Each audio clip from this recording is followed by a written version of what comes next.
Handicrafts Company's tutorial as we work our way through the Shamballa bags patterns. You usually don't get to see me during the tutorials, but I thought, hey, why not show you what I look like during the day. I'm in my comfy clothes. I'm ready to sew. So yeah, today this is the bag that we are making, the Yanna bag by Shamballa. It's a handbag. It's cute. It's small. It's perfect. I love it. The most challenging thing for me about this pattern was actually the grommets, as per usual. We all know my relationship with grommets. I'm still learning. I did end up being able to use my dies that I got for my Gold Star presses, so they helped a little bit, but still not perfect. Still need a little bit more practice.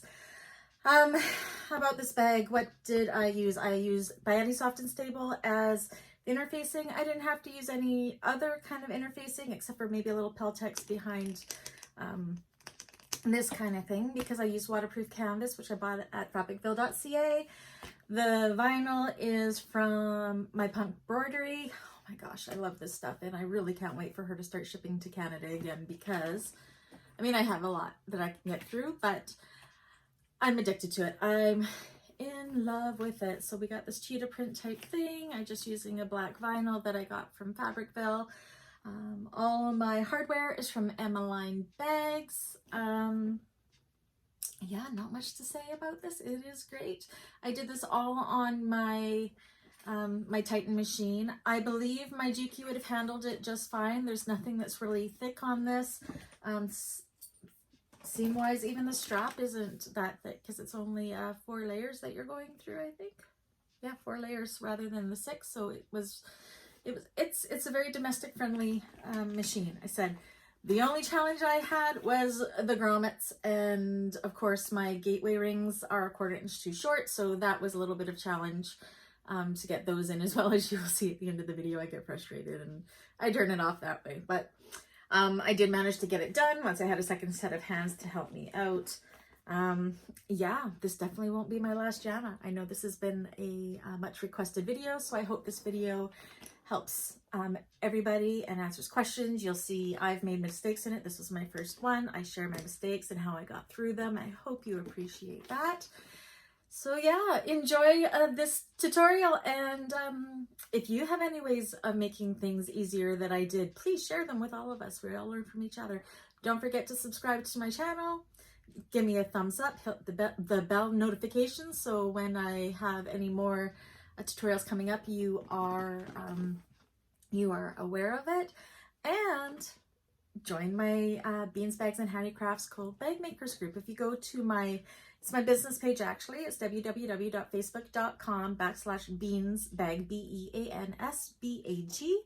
And then if you hit the join group button, it'll take you right to where our little bag makers community is, and we're having a great time there. We're just small, we are growing, but we're sharing our creations and everything. So come and join us. We'd love to have you there. Anyways, enjoy this tutorial, and I'll see you at the end. Thanks, bye. All right, so the first step of this Yanna bag is, this is the first one I've ever made, so I'm going to be going through the instructions and we are going to learn together. So before we attach the foam, we want to attach the exterior contrast band to the exterior main panel right sides together, and using an 1/8 of an inch seam allowance. So this pattern is just so cool because there's really not that many pieces. I mean, our front and our back and everything, look, it's all one big long piece.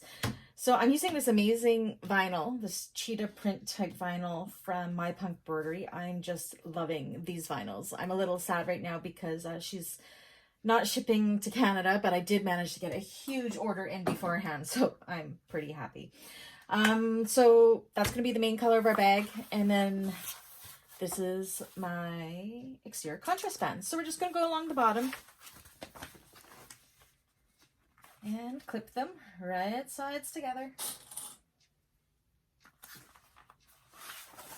What I like to do is kind of go and clip the edges and then into the middle, so you can kind of make sure that the fabric is all evenly distributed.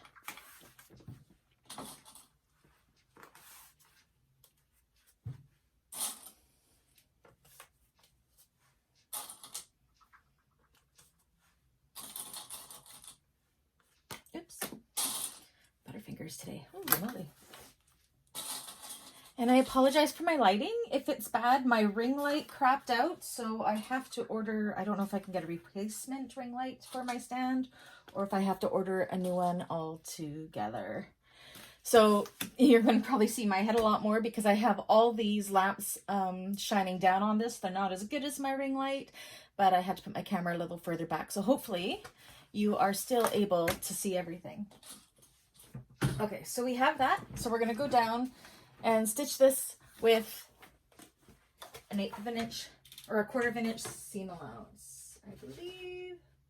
Yes, it is a 1/4 of an inch seam allowance.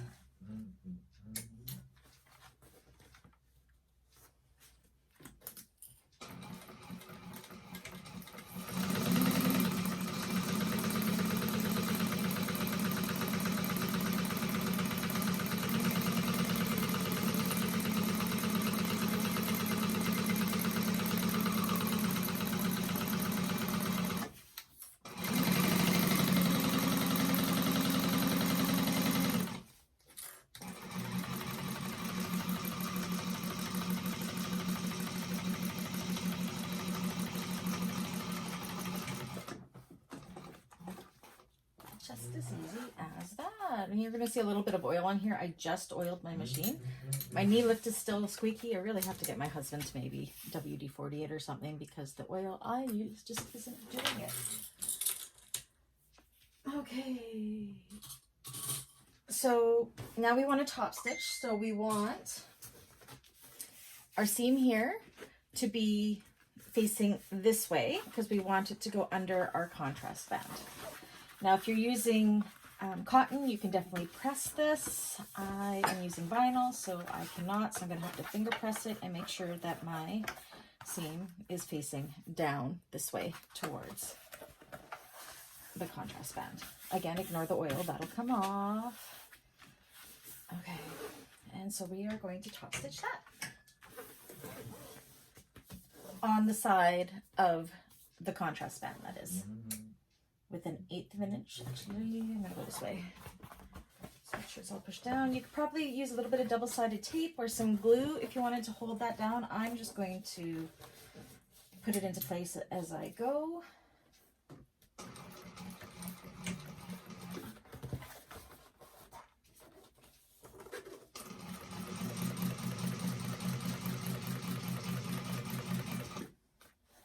Look at that oil.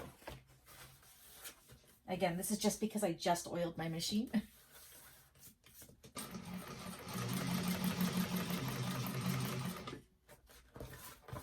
Make sure needle's down if you have to adjust that seam so you can see here how it's going this way towards the bottom contrast band.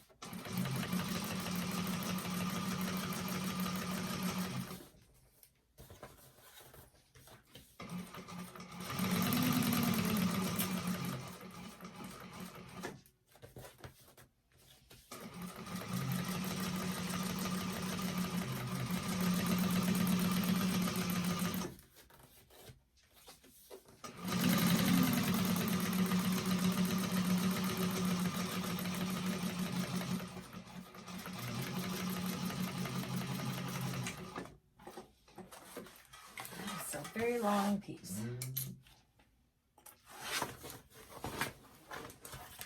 Snip my tails. So that's how it's going to look on the back. So it's all pointing down. You can't really see it because the backing of that is black, but you can see there. Again, that oil will just wipe off. So that is what we have so far. So I'm going to go off camera. I'm going to base this to my foam. It's going to be a very long foam piece. I use a Bayani Soft and Stable Sew-In Foam, so I'm going to put this on top of my foam, cut out the shape, and then I'm going to baste it all along the outside. Once that's done, I will come back and we will do the next step. Okay, I thought I'd try something new. I have another tripod. Ignore my... This is how I look when I do my things. I got my dog hair don't care thing. I have my crazy leggings with lattes and stuff on them, but it's all about comfort when you are sewing. Anyways, I have another tripod, so I thought I would have it set up here so I could bring my phone here so I could show you what I'm doing when I come to my actual work table that's away from the machine. So you will probably get the top of my head a little bit. Hopefully that's okay. Let me know what you think of this, if this is a good idea or not. I don't know. We will see.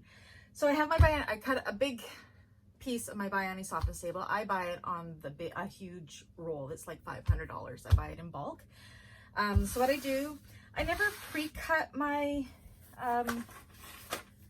my foam when I am cutting out all my pieces. I like to almost save a step, and then I know it's exactly the right size. So once I'm ready for the foam, that's when I take my pieces and I attach it to the foam. So I thought I'd show you my process. So I have my big piece here. I'm going to line it up. I obviously didn't cut this very even. And I line it up on one long side. Maybe I'll do on this side here, along the bottom.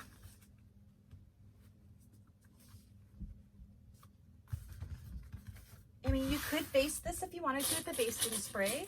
I don't, because I find I'm really messy with it and it gets everywhere, but that helps. I clip along that one side, making sure it's kind of taut against the foam.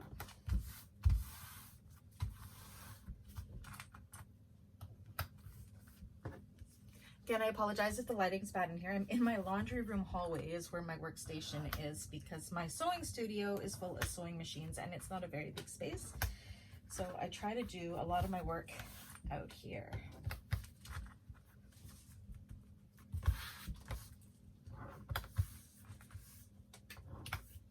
So I pin those all in place, and then if I had been more organized, I would have had my rotary cutter. Okay, stay. Okay, and then I'm going to go ahead and I'm going to cut up this straight side, make sure I got nothing sitting underneath it with my rotary cutter. Pull that up, and then I pin that, or not pin it, because I'm using vinyl, I use my clips.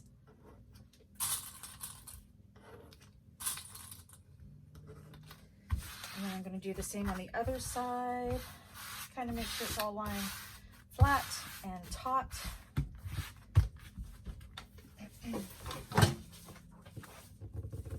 I think this is the largest single panel I have ever worked with. Okay, I'm going to clip that.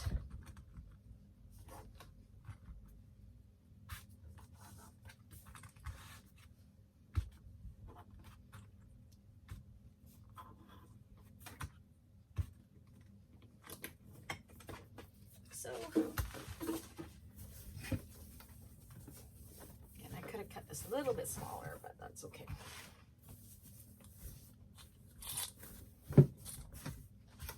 And then I'm going to go and cut along the top. I'm a rotary cutter girl. I cut everything with the rotary cutter. There's Miss Coco. The mailman must be here today. And Mr. Benny. I apologize. They are our security alarm. Nobody can walk down our sidewalk without them working, that's for sure. Okay. And then I go along and I just pin all those, or clip all those.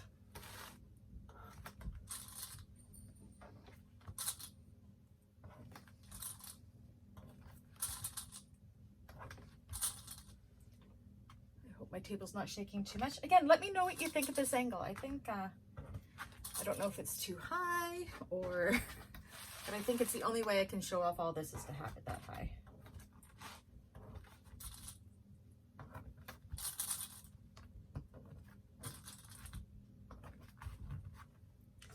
A little bit too much foam.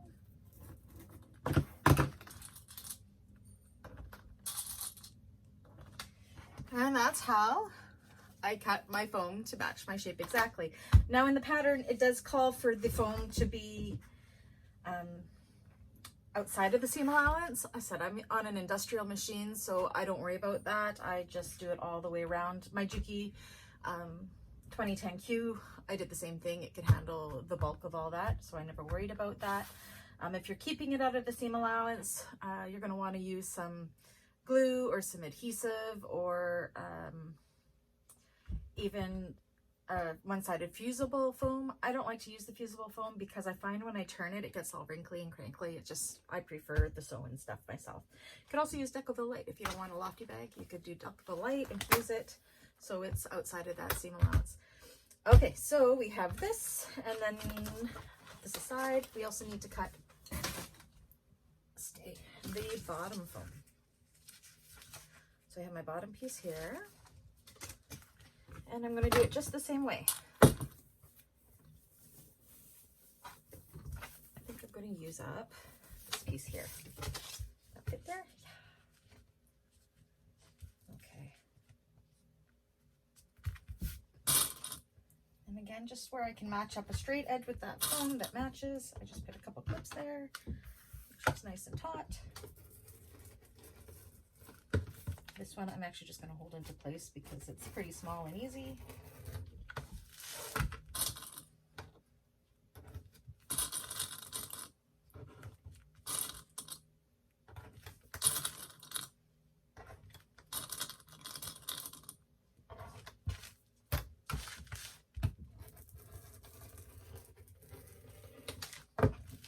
So my rotor cutter is just the 45mm Olfa. This is what I use for everything. It's got the safety thing because I have cut the tip of my finger off before. Don't do that. It's not a good idea.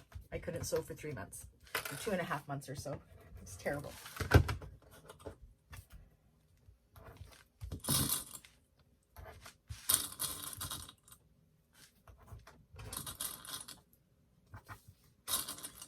There we go. So that's our foam attached. I'm going to take these over to my machine, and I am just going to, with an 1/8 of an inch seam allowance, just baste with a long stitch the foam to my panels, and then I believe we're installing a turn lock.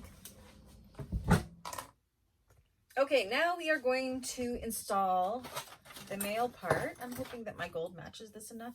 It's kind of more orangey here, but I think it'll be okay. The male part of our twist lock onto the main body. So we want to mark, where that twist lock is going to be on here. So the way I do it is I have the pattern piece here. I'll show you right in the middle of where the twist lock is. I put just a small hole right there because my twist lock isn't going to be the same size as what's on the pattern here. So put a small hole just right where the middle of that is. And I lay it along my pattern piece here, matching up the tops.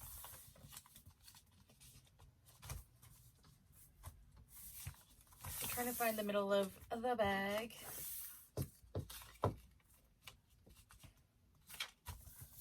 Looks good to me. And then I just use a friction marker. And I just put a little dot, and hope I can see it right where that center is. Can you see it through there? Not really. It doesn't want to show up on my vinyl. I need something white, so we'll try this white one. This vinyl has like a glittery base to it. Okay, I think I can see right there. You probably won't be able to see it on here, but I can see it. I've lost it. Do that again.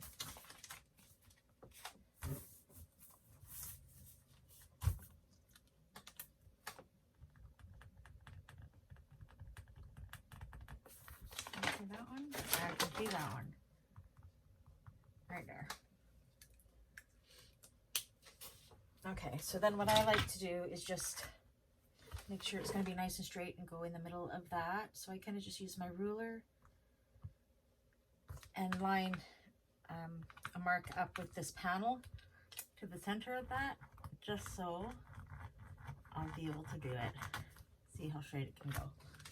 Okay. So then I take my piece here, and that little dot we just did, we're going to put right in this little hole in the middle. That's what I'm going to use as my center. And you want to make sure it's nice and straight. And centered, which it is. And then I need to find something that's going to show more. You also want to take your prongs and see which holes that goes in. So you're going to want it to be centered.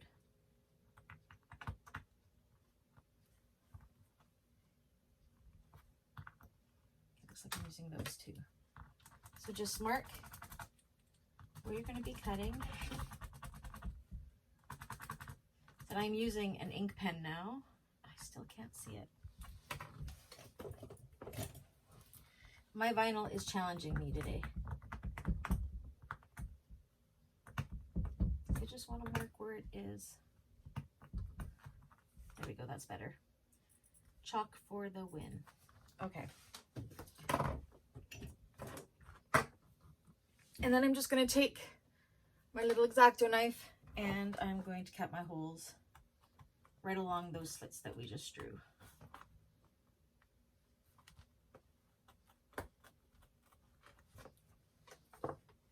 If you're using cotton here, you may want to put a little bit of fray check there, but I'm vinyl, so I'm not too worried about it. And then this just goes in like that. Then I'm going to grab a scrap, just because I want to stabilize it better behind there. I'm just going to grab a scrap of Peltex here. Doesn't have to be pretty or perfect.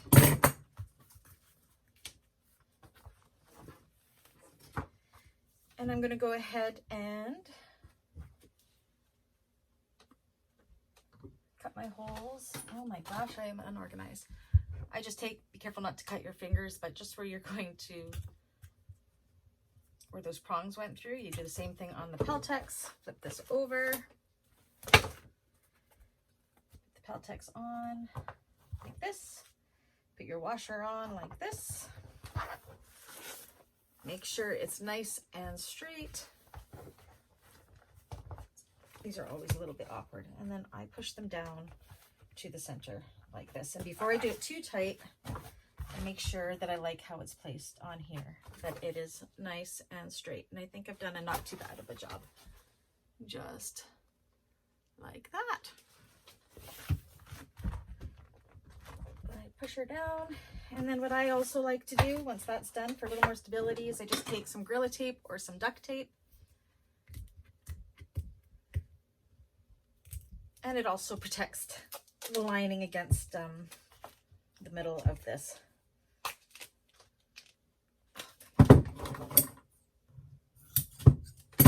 And I just put it over top like that. Some people use interfacing. You can use some scrap interfacing to do that as well. But for some reason, I just feel that the Gorilla Tape works a lot better.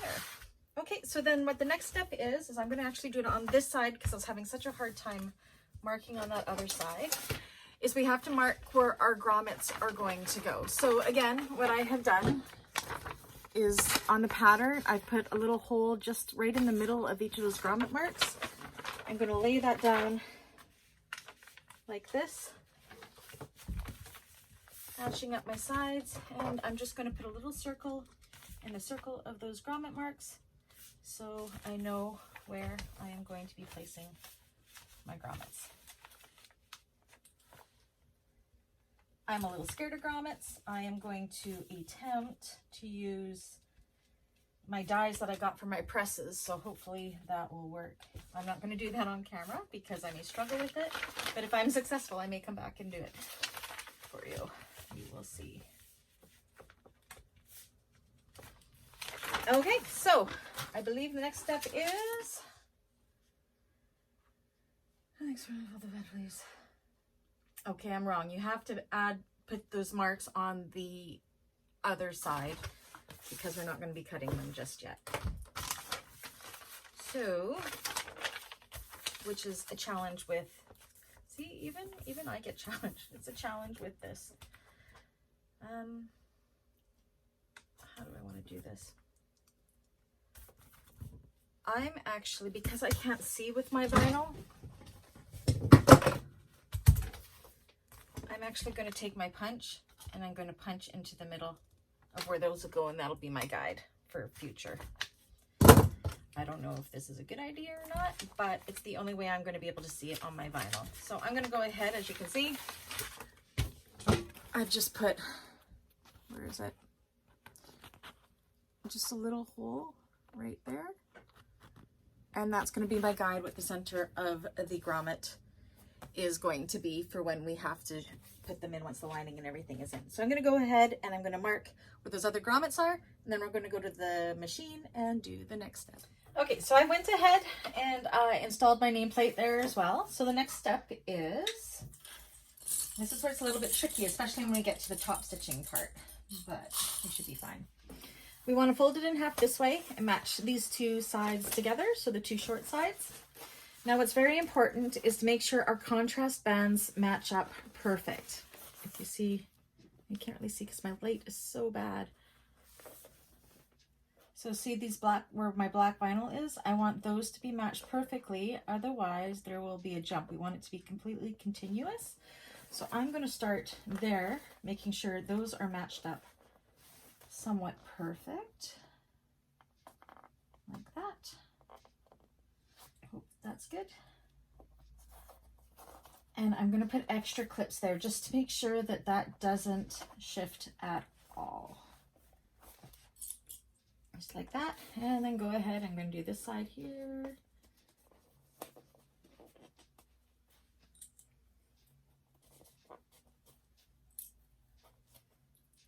Like that. And then along this side as well.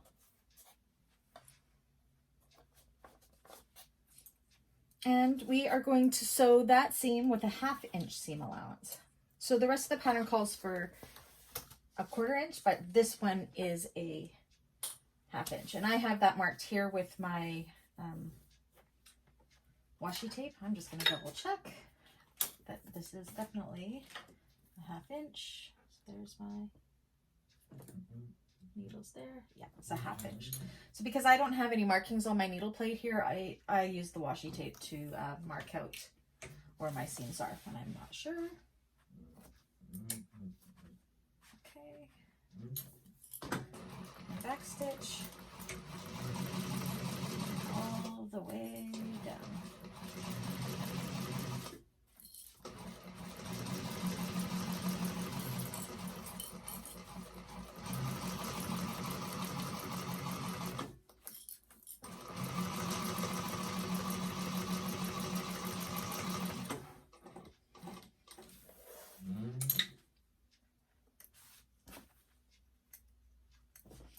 So let's see how I did with that band. I may be off by about 1/8 of an inch, but I'm okay with that. I'm not too worried about that. So that's the back seam of the bag. So the next step we want to do is we want to open up this seam here. So I am actually going to use, and of course it's on my floor, some double-sided tape to hold that open.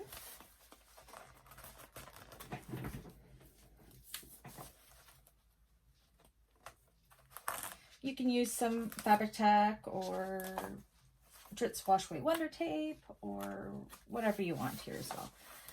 This is just double-sided leather tape or leather crafters tape that I got from Amazon, and it works fine.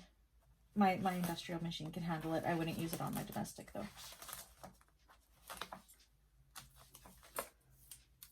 Or if you use dull cotton, you can of course press that seam open.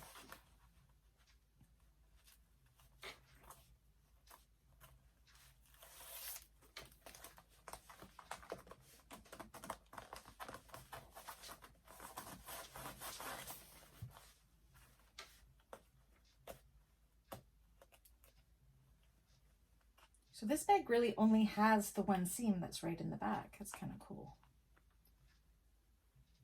You're not going to think it's cool when we go to top stitch these seams down though. So yeah, that's where you can see I'm just slightly off. Can you see that right here? Like just not even 1/8 of an inch, but I'm not worried about it. So then the tricky part, what we want to do is Off our area here, is along that seam on the inside here, we want to top stitch 1/8 of an inch down each side. So we're doing it in a tube, which in itself is tricky, but you'll get through it. You'll be fine. I can do it, you can do it. So you're just going to kind of tuck this part out of the way and sew down the middle. Let's see if I can turn this so you can see it a little bit better. Okay. Go down the first side, make sure it's all open.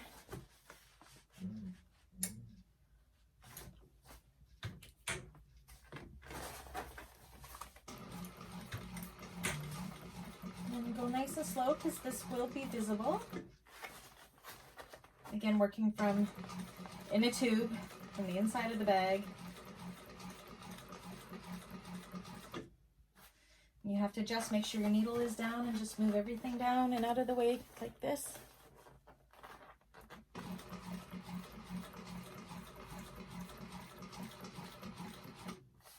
You need to adjust, make sure your needle is down. Look, we're almost there already, so it's not too bad. So you can see here what I'm doing.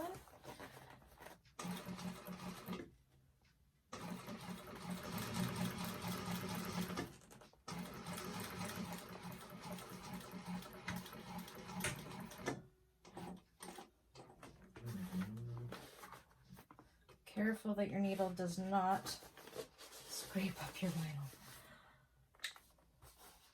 Ask me how I know. I have been there, done that many times. I've got a really long piece here. Okay, so we've done, you can see on this side here, we've done it here, and we've done it along the inside there. So now we're going to go ahead and do it down the other side of that seam. Exactly the same way.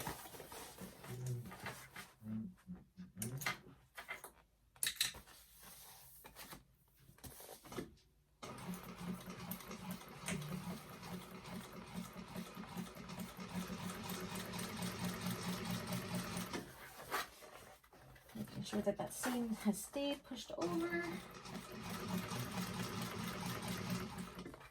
Needle down when you have to adjust. You don't want to have any puckers in there. Make sure it's laying nice and flat before you sew over it. This vinyl makes it really hard to see. It's so glittery and reflective.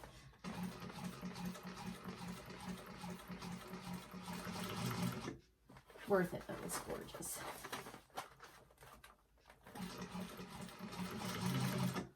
I'm sorry, you're probably seeing the back of my head more than this.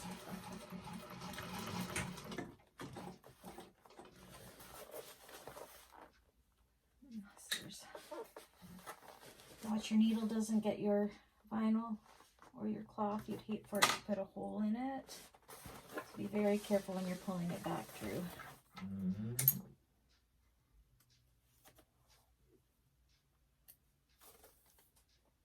Okay, so let's turn it right side out and see how we did.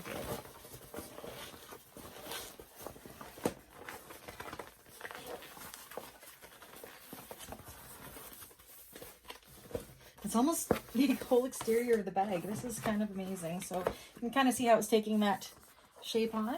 And then let's see if you can see the top stitches straight down. And yeah, I don't even think you can notice that I'm slightly off. I'm not even, maybe a 1/16 of an inch off, but yeah. So that's how we do that. I hope you guys didn't struggle too bad with it. It wasn't too bad.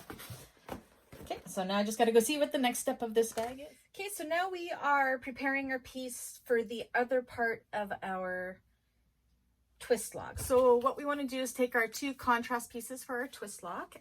I'm using vinyl, so I'm going to show you the vinyl way of doing it. The instructions do include how to do it with woven, but I like to use vinyl.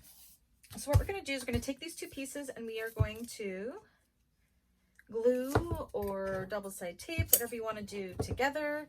I'm just going to take a piece of double-sided tape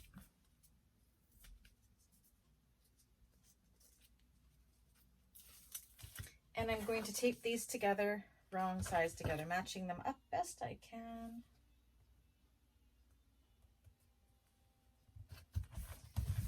My edges aren't going to be perfect, but they're not bad. And then what we're going to do, and I'm actually not going to tape this part because I'm not going to move my camera, but we're going to go around all the edges with a 1/4 of an inch seam allowance, and then I will come back to the table and show you the next step. Okay, ignore my messy workstation. This is just the way I function. So I went around, and again, ignore all the oil. My machine always does this after I oil it.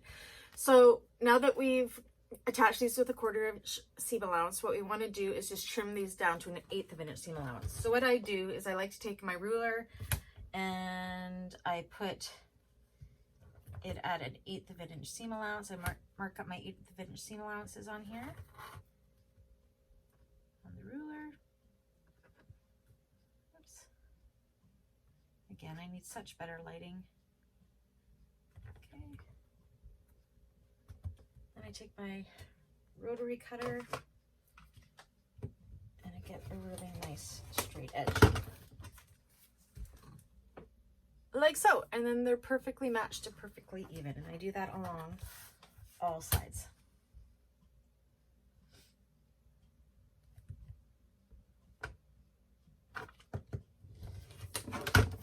Very careful not to go into the stitches by accident.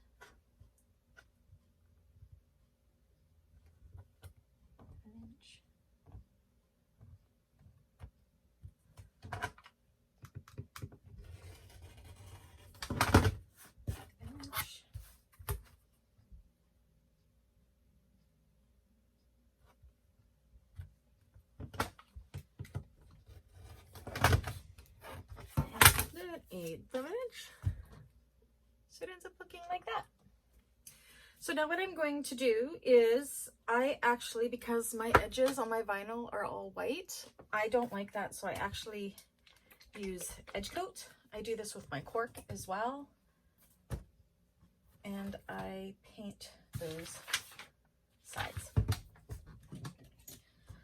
So I just have this Feebring's black edge coat. I bought this from tandyleather.ca online. You can find it on Amazon. I'm pretty sure you can find it at any leather working type store.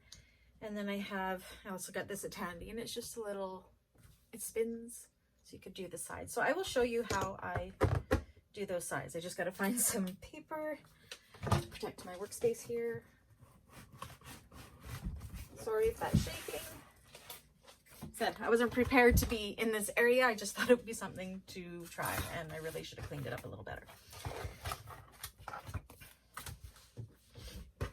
Okay. So I shake up my edge coat, and then I just dip my little brush in, and then I just roll it along the sides.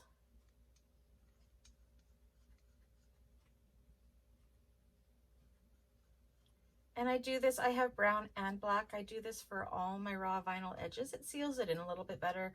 I mean, it doesn't ever really fray, but sometimes you just get a little bit. So this will help seal those edges in as well. And then it looks a lot more aesthetically pleasing. It's not so bad when it has a black backing, but when it has this white backing and you can see it, it's just kind of, I like to cover it up.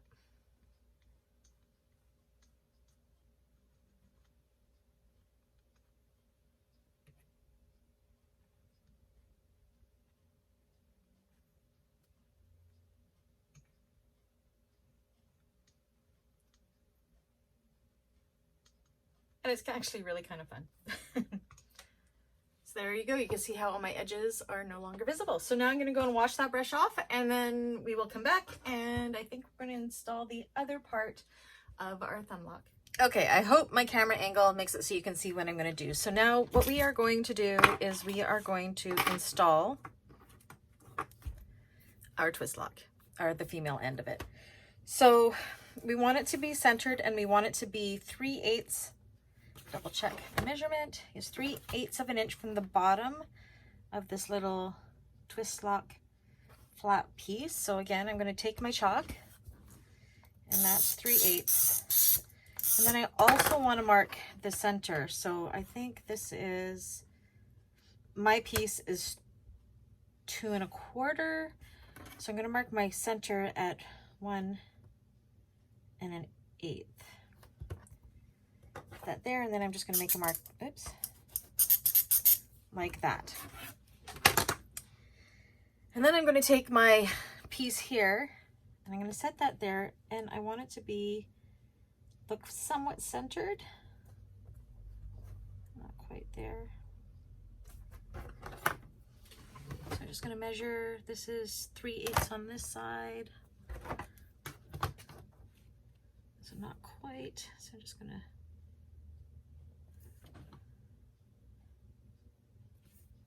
to be close. Now we're centered. So this is a tricky part. You can go and cut scissors. I'm actually going to use some templates, these things here. I'm going to find one that's about the right size, and I'm going to hammer that shape off. I'm not going to do it on camera because it's really loud. So now that I have this centered, what I want to do is I just want to mark the shape of that piece. Oops. As well as mark the little screw holes if you can.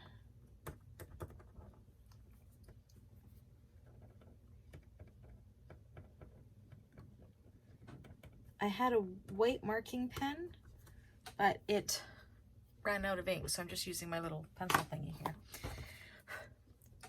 So it looks, you can kind of see the square that I've made there. And then I'm just going to take my punches, and I just got these off Amazon, and I'm going to look for something that is a similar size and shape. I want a little bit bigger. This one might be the closest. Oh, maybe this one.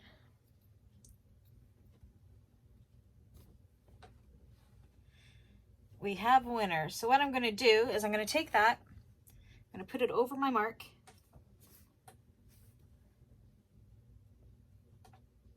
As even as I can. I'm going to take my mallet and I'm going to bang that shape in over my cutting mat. I'm not doing that on camera because it's super loud.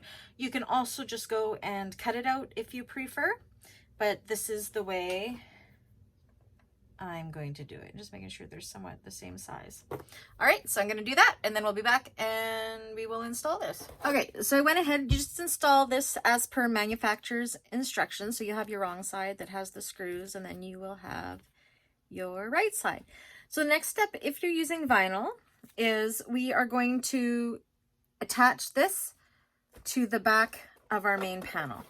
So the first thing I do is on the wrong side, I'm just going to take a small strip of tape. I've got this 1/4 inch size, which is great. Make sure you don't have any extra threads hanging down like I do. Take those away. I'm just going to apply this to the bottom. Oops.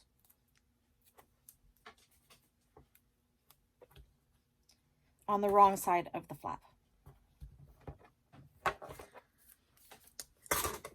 And then what we want to do is we want to go from the center mark. So it's really easy to find the center because we have our seam that we had created, the back seam there. And we want to go down about, we want to go down 1.5 inches. So I am just going to match this up with my center seam here and the top 1.5 inches down. Take my chalk and draw a straight line there with my chalk, which we can see on there. And then I'm going to take my flap and center it as much as I can. Is that centered? Not very good. This might be easier to mark your center, which we had decided was about 1 1/8. I'm just going to take a mark there. So we want the flap to be right side up. And I'm going to mark that mark and that tape right along that line and stick it like so. And before I go and stitch that on, I'm just going to kind of make sure that when this is all centered, that these will match up. And they will. exam pot.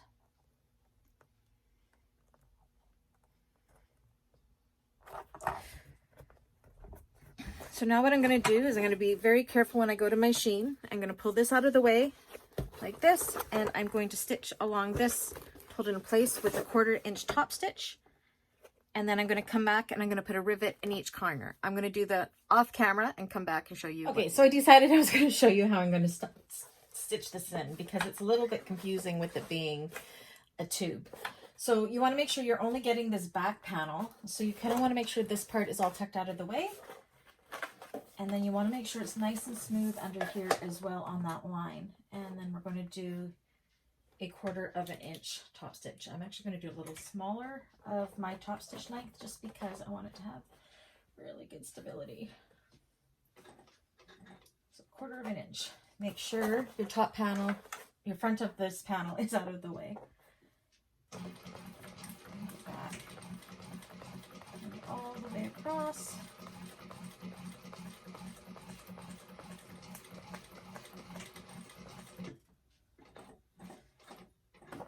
And just to make sure that's secure, I'm actually going to go over that line one more time. And then we're also going to rivet it, so it's going to be really stable. Actually, I think I'm going to follow the 1 inch line here, or the 1/8 of an inch from when we put our two pieces together. I just want to make sure that it's going to be able to handle. And it's a little bit awkward. Just make sure everything is nice and flat and there's no tucks. And I'm just going to follow that other top stitch of that before we cut the 1/8 of an inch down.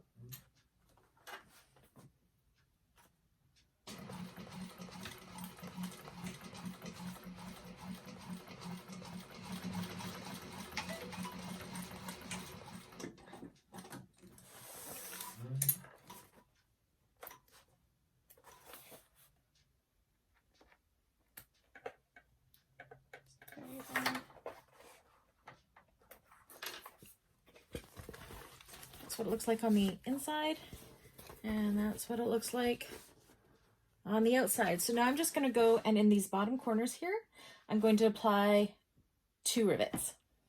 Okay, so that's what she looks like. If you want a little more stability, you could probably put another one right in the middle there, but I think with my 2 lines of stitching and my 2 rivets, I am good.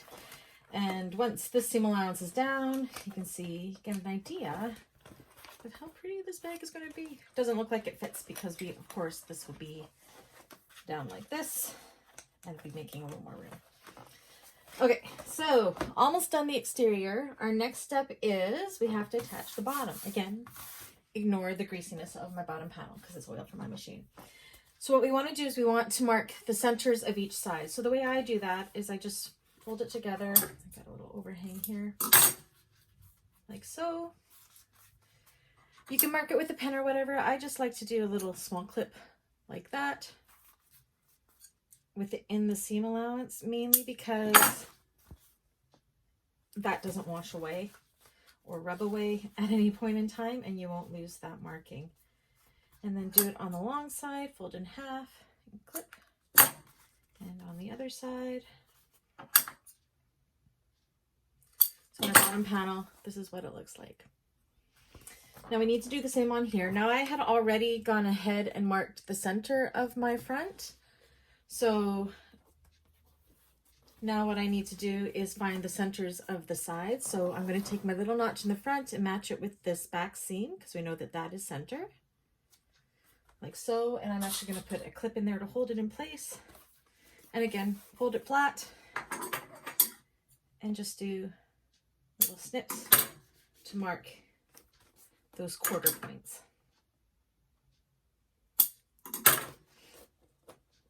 And we want to turn this back inside out.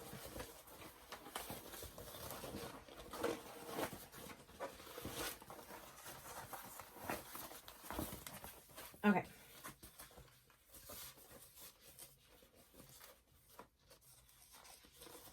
Okay, so it says align the short edges first. Because we're putting something square on something round. This should be a lot of fun. Short edges first, which are the sides. We want to match this side here, like so, to those notches together.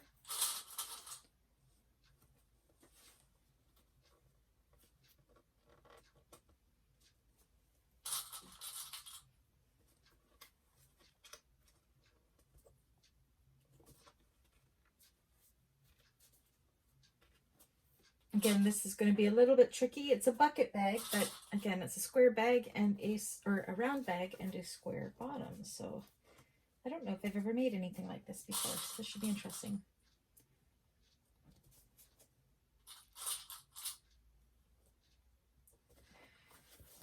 So it's saying that we want to do the sides first, and we want to leave a 1/4 inch at the beginning and the end. So we want to leave a little bit of a gap. So I'm just going to actually mark that right now, just on the bottom panel, 1/4 inch. Probably could have done this before I started pinning it.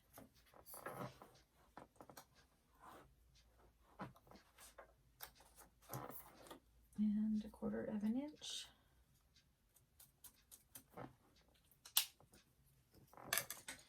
So do this one first. So you can see my little marks there. So I'm going to start and stop at that 1/4 inch mark and use a 1/4 inch seam allowance.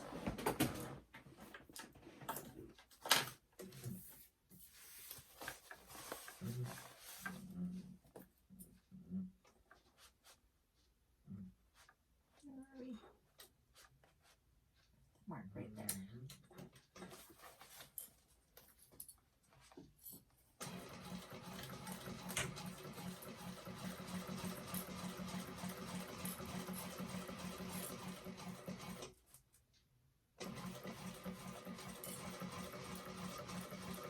And then back stitch again at that other 1/4 inch seam.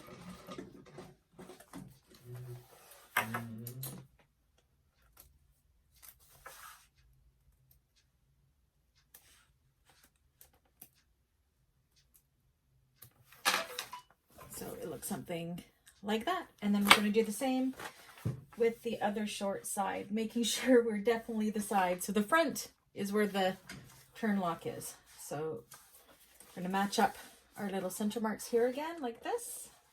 Oh, first, I'm going to make my 1/4. Where did I put my ruler? There it is. Make your 1/4 inch marks. I'm going to trim back my foam a little bit here.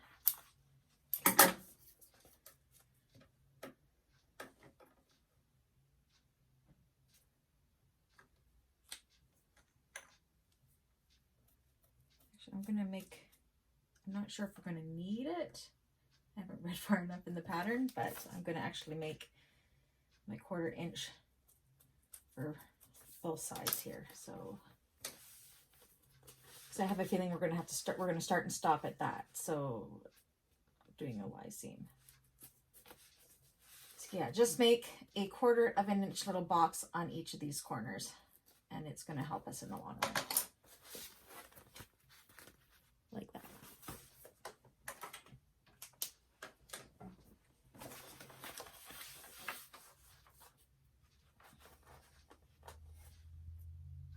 Match up.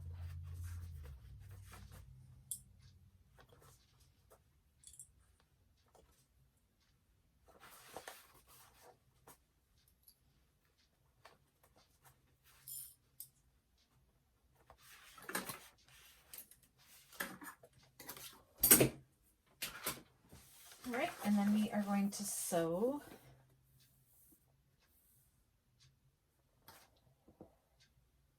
just make sure I'm not jumping ahead of myself here.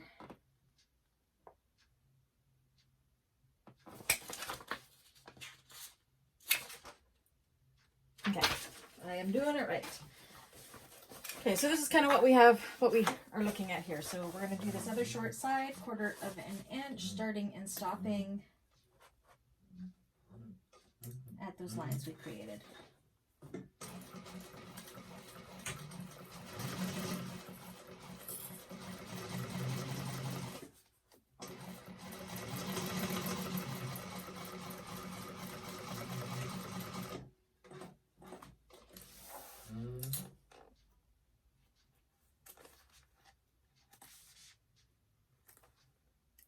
Okay, And then we are going to do the front and the back.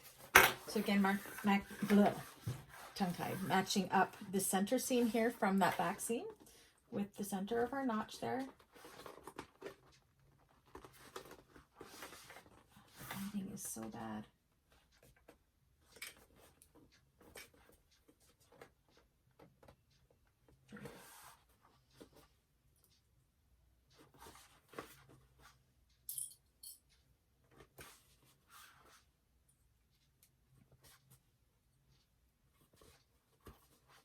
See how nicely those corners come together.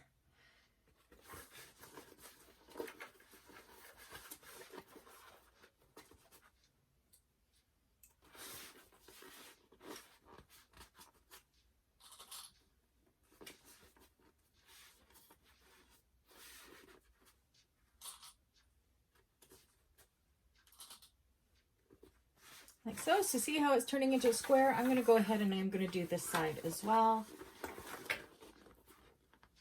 So marking up our centers.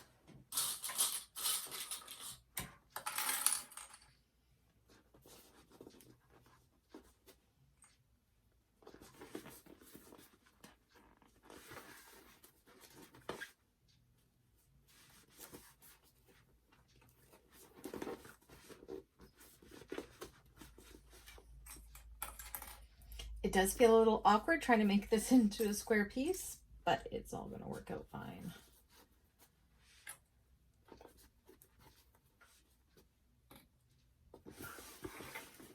I'll go to this side.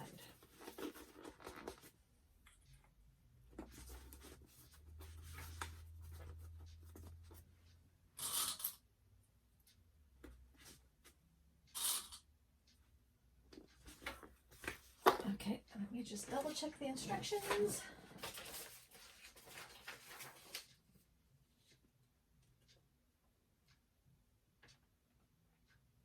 Okay, and then it says we actually don't have to leave spaces on this side.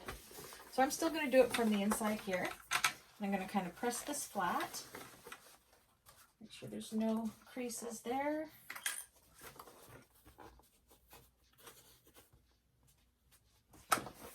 And we're just going to sew across that with a 1/4 inch seam allowance.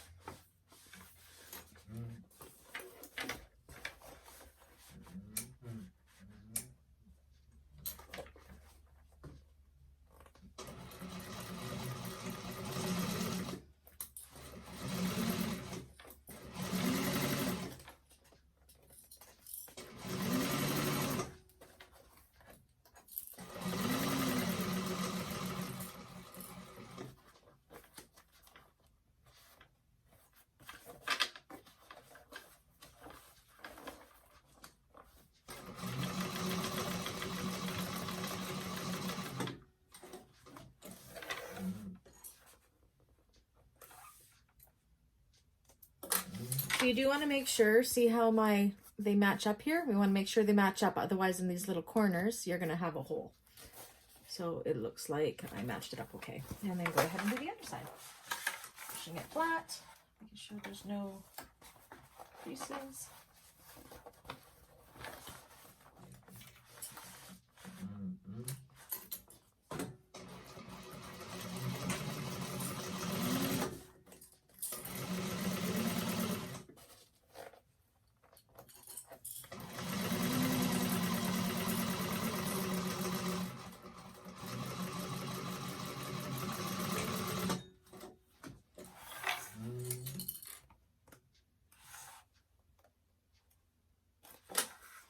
And making sure they met up, and it didn't quite there, so I'm just going to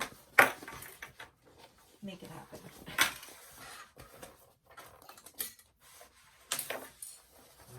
Because we do not want a hole there.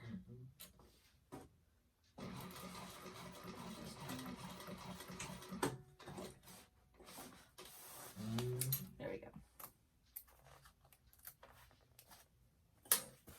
Make sure it all got caught everywhere because we don't want any holes. Turn it out.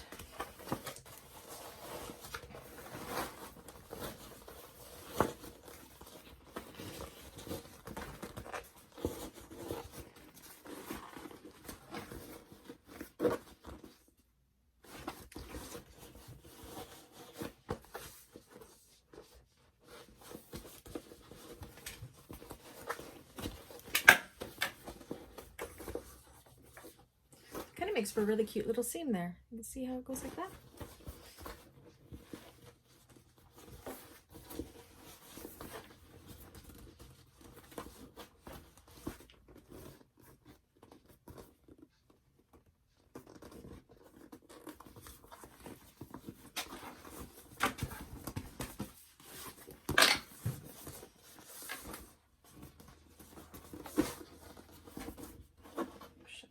Corners.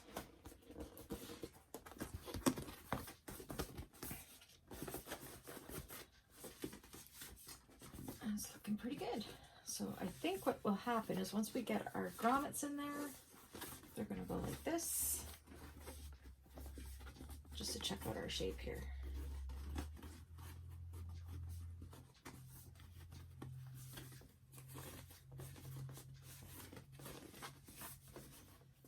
Be like this, and this will come over like this. Oh yes, that's gonna be lovely.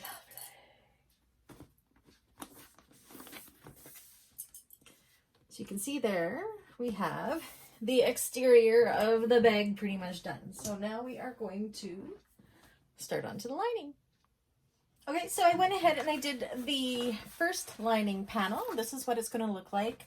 I put it in my zipper pocket. Again, I do my zipper pockets different than the pattern. I have a tutorial on my Bag Makers 101 playlist on how I do my zipper pockets. I leave the bottom of my zipper open, and you will see that when I turn the bag why I do that. And it is different than what it is in the pattern. Both ways are equally great. This is just the way I prefer to do my pockets. So, and this is what we're trying to achieve. So I'm using a waterproof canvas, so I didn't have to interface these at all, which is nice. So you want to take your lining main panel and your lining contrast top piece, I forget what it's called, contrast band. What you're going to do is you're going to put the right sides together like this. And we are going to clip them. One side first, then the other side. And you can evenly distribute the fabric in between. And clip it the rest of the way.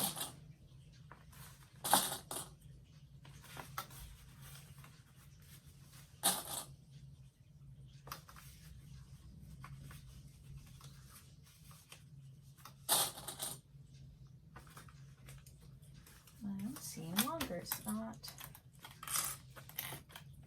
Let's try that again. I may have cut it a little bit too small, or I cut one too big, one of the two. This side seems better. Okay. So my bottom side seems a little bit narrow. I probably cut it unevenly, but that's okay. It's the lining. Linings, they matter, but they are not seen. So nobody will notice if it's a little bit more narrow.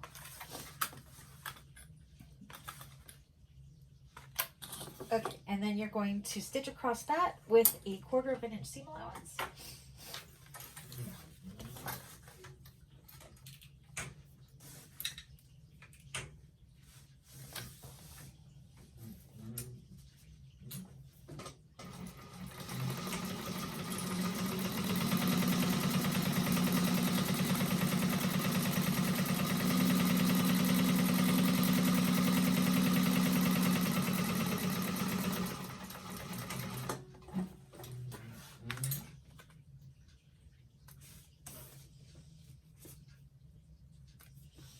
Okay, and then we want to take our seam and make sure it's pushing down towards the lining. If you're using a non-vinyl or not a wax canvas, you could definitely go and press this. I'm just going to finger press it down. And then we are going to top stitch along this side on my orange panel here with an 1/8 of an inch seam allowance to hold that seam in place.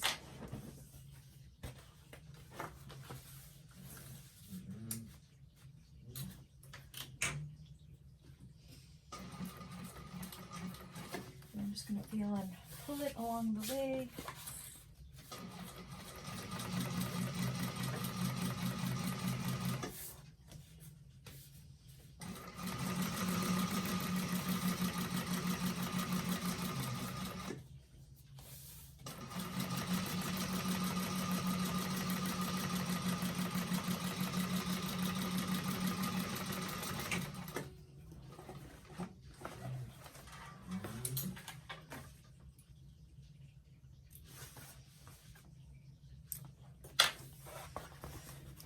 So it looks like that. So then what we want to do is we do want to find our centers for easier matching when we put the bags together and when we put the bottom on the bag.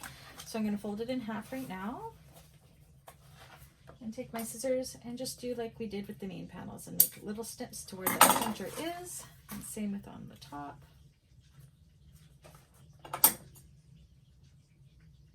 So you don't have to worry about doing them on the side because this isn't going to go together.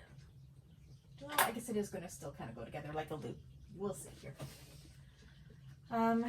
Okay. All right. So then the next step, now that we have our two lining main panels, is we're going to put them right sides together, and we want to make sure we are matching up these bands here because we want them to be fluid all the way across. See what I'm doing there? So I'm going to do my bands first, try to get them as good as we can, just like we did with the contrast band on this bag, on the front of the bag, and then clip the bottom. And then the top.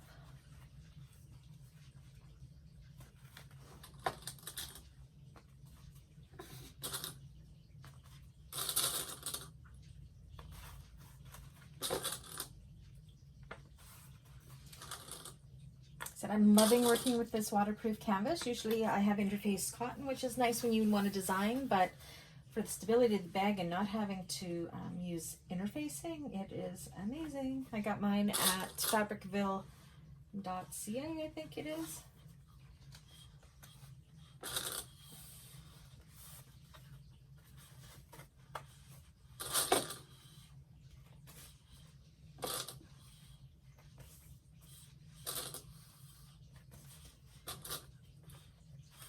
Okay, so we have the sides. Oops. Zipper tape sticking here.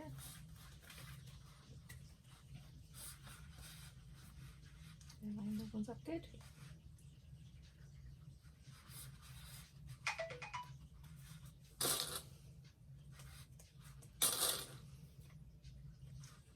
Okay, and then we are going to sew down that with a 1/4 inch seam allowance, I believe.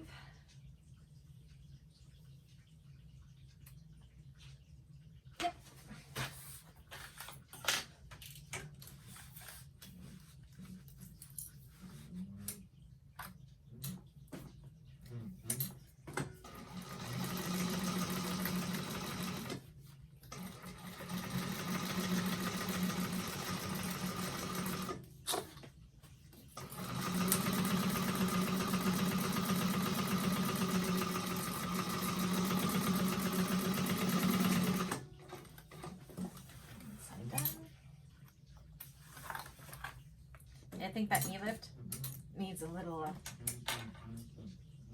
maybe it's squeaking there. I haven't figured out where the squeak comes from yet. I've oiled everything to get my husband on it.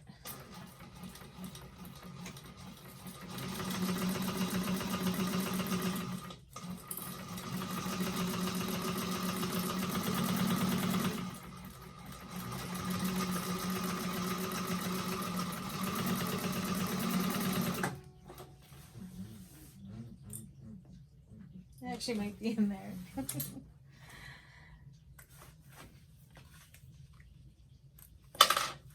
All right, so now we've kind of got a tube happening. Let's see how good.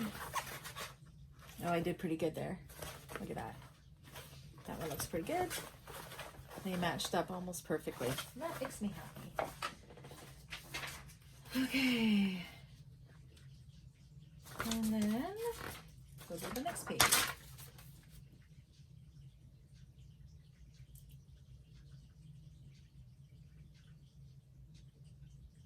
Okay, if I had read further, it would have said to start with a 1/4 inch seam allowance and end with a 1/2 inch seam allowance, but I did not turn the page. So I'm going to do this again. So the reason we do that, and I should have known because most Shamballa bags are like this, is we need the circumference of the top to be the same as the exterior of the bag for when we put it together. But so we don't have a baggy lining, we like to make it a slightly smaller so the lining doesn't sag. So I'm just going to start at a 1/4 inch, and then I'm going to branch out because I did this at a 1/4 of an inch seam allowance. Again, I don't like to edit out my mistakes. This is my first time making this bag, so I like to show you that we're all human. We all make mistakes, and we can always learn from these mistakes. So I like to show them. So my suggestion, read the pattern all the way through before obviously starting a tutorial like me. Okay, so I'm going to start branching out to a 1/2 inch now.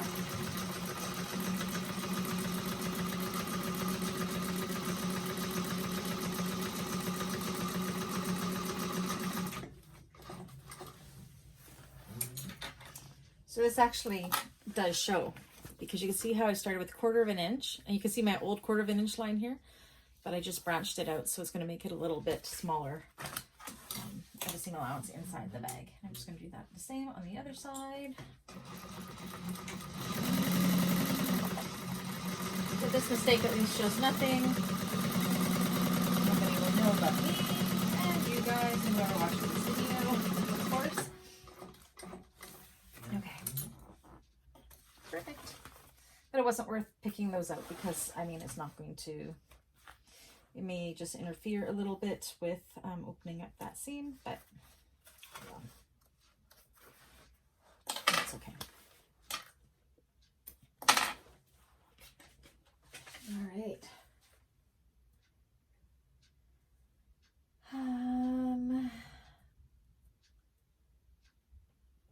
Okay, assemble the bottom of the bag, same steps. I think it even says to open up the seam allowances. It doesn't. Now, if I hadn't already gone and done this 1/4 of an inch here by mistake, I would have actually opened up and finger pressed or pressed these seam allowances open. I'm not going to do that. I'm just going to have them lay to a side now because, I mean, I screwed up, so it's all good. Okay, so we are going to install the bottom just like we did for this one here. So we want to find our 1/4 sections. So we're going to fold it in half this way first and snip and snip. And then fold it in half again and snip.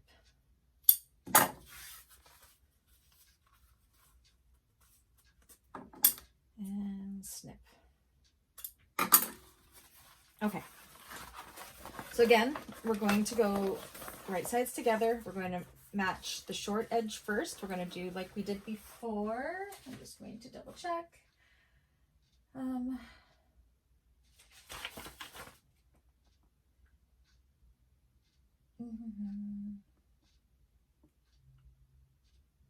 Following the same steps as the exterior.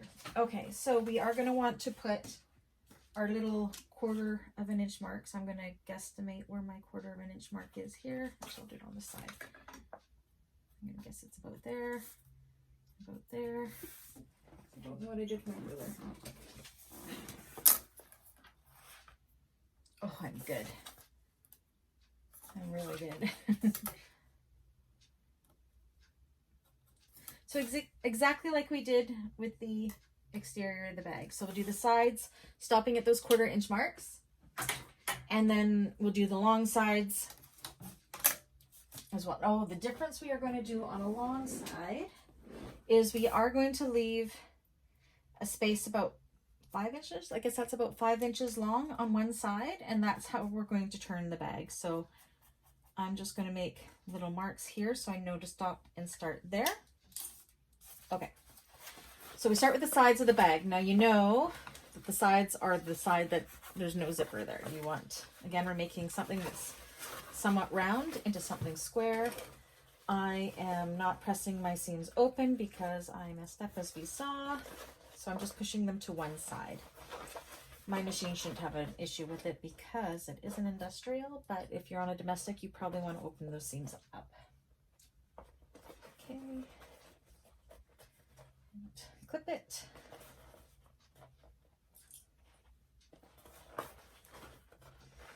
Now, rather than a 1/4 inch, we're using a 1/2 inch here for seam allowance.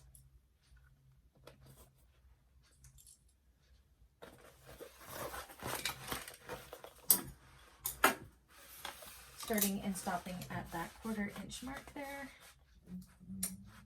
I'm going to go half. Okay.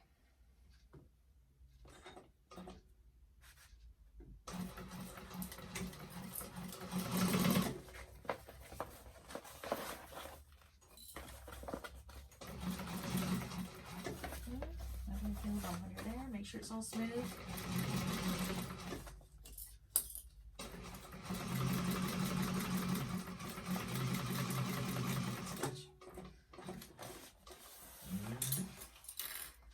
Guess I should have showed you what I used because we didn't clip that 1/4 mark there. I used the seam as where I marked for my where to match it up. So you can see here I am going to push my seam that way and see the seam right there. That's what we're going to use to mark up our center of this here.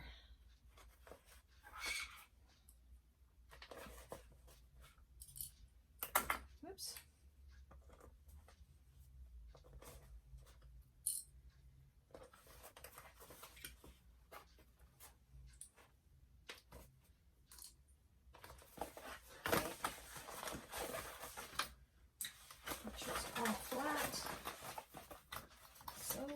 And do that 1/2 inch again, starting and stopping at that 1/4 inch mark.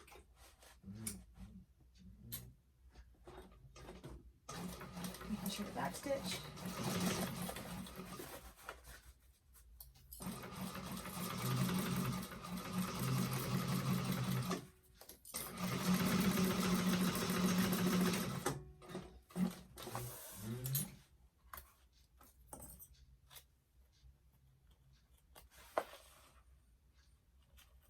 Okay, and we'll do this one where we're going to leave a gap. So you still want to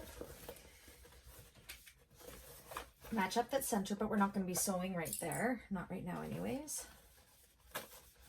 My material is really rather stiff. Pull her flat. Again, we're going to start at the end here, but we're going to stop where my little arrow is and back stitch there.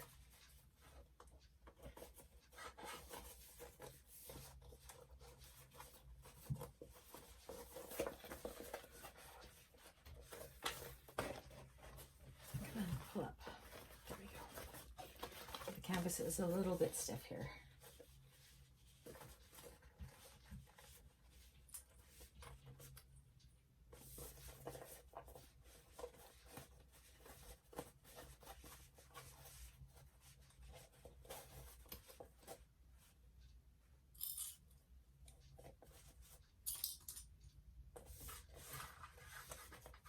Okay. Just going to push it flat. Do a 1/2 inch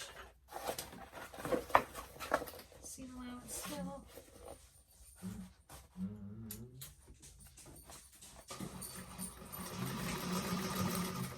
Ow, and don't sew over your finger like I almost did there.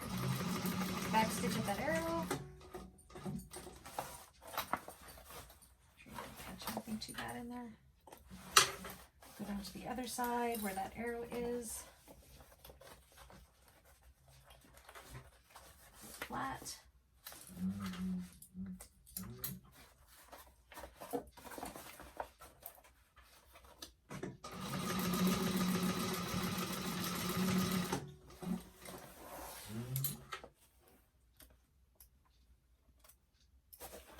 So, and then on this side, we just sew it straight across.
all your things down.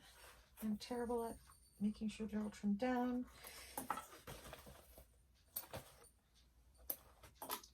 Okay, and then take a look inside. The only hole there should be is the hole in the bottom. Just kind of feel around to make sure there's no holes in your seams.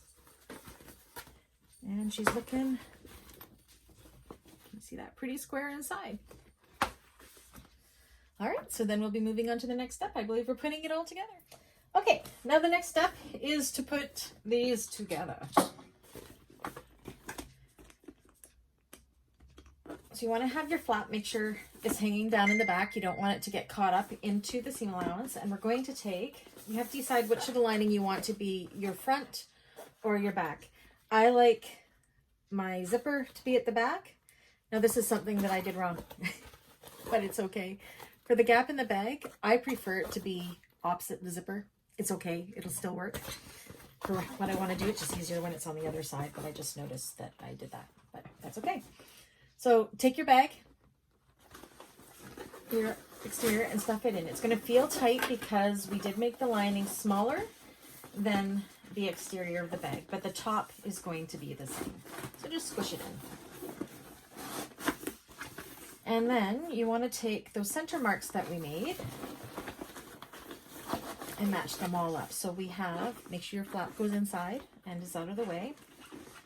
So this center mark here, we're going to match up with the back seam. And on these marks, just to make sure it stays in place, I like to put like 3 clips to hold it in so it doesn't shift. Go along the front and do the same. Match up your center marks. You see my V's there. And put your clips.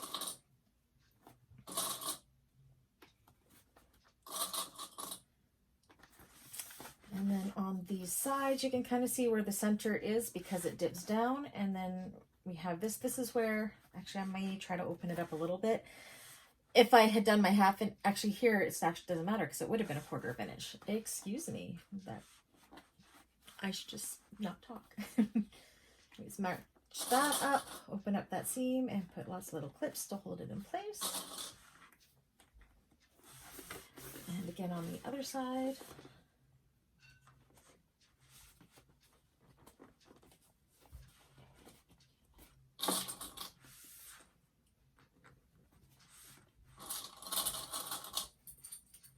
Okay, and then what I do is I just evenly, from quarter point to quarter point, evenly distribute. You can see how my fabric actually sits almost perfectly there. So some clips to hold it in place.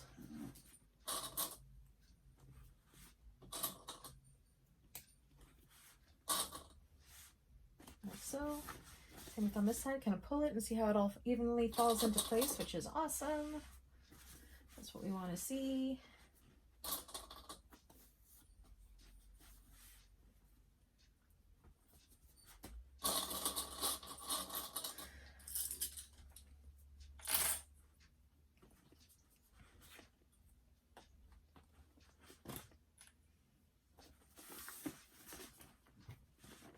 Side, same thing.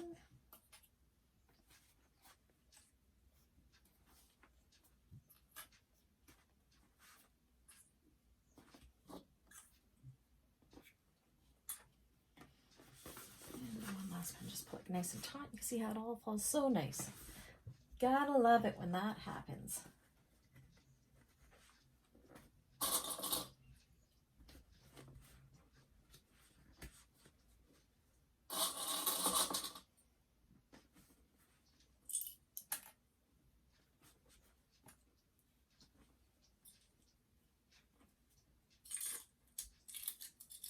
Okay, so now what we're going to do is we're going to sew along the top of this with a 3/8 of an inch seam allowance.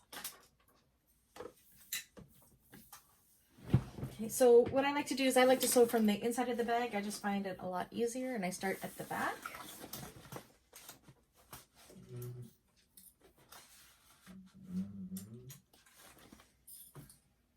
And go nice and slow around your curves. Make sure you get them nicely. Keep the shape of the bag. make sure your flap is down. You don't want to sew it into the seam. So it should be down inside of the bag. If it's sticking up this way, oh, you can't even see. If it's sticking up this way, if it's sticking out here, you know that's not how it's supposed to be.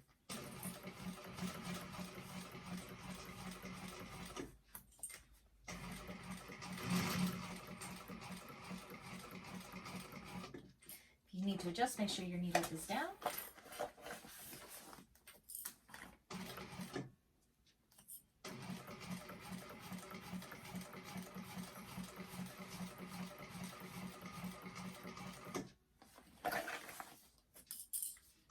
Follow the shape of the bag.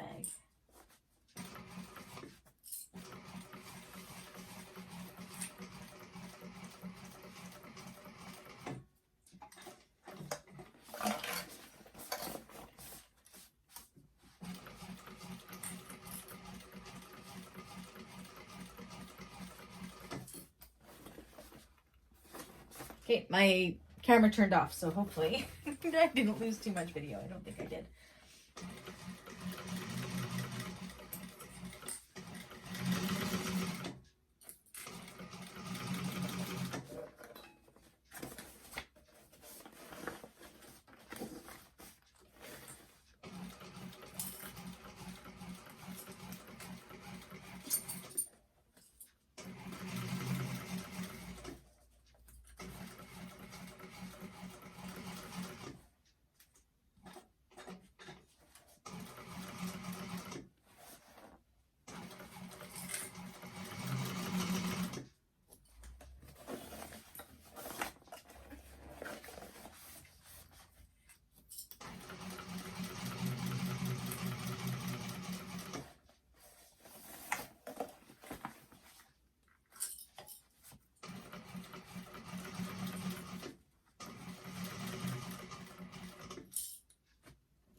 Almost there.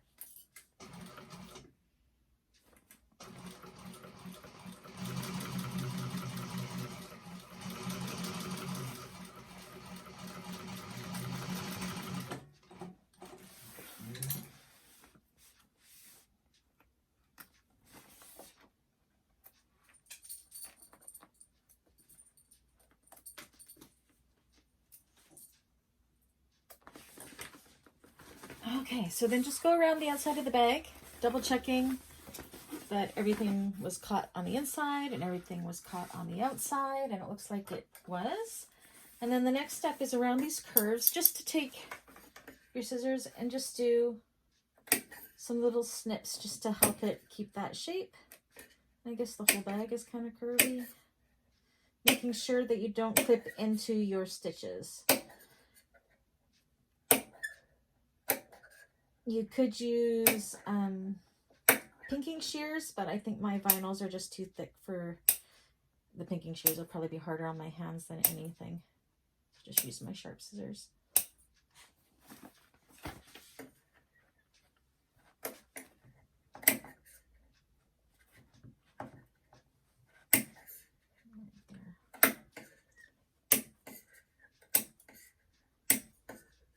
I'm going to go around the whole bag because the whole bag is a curve. It's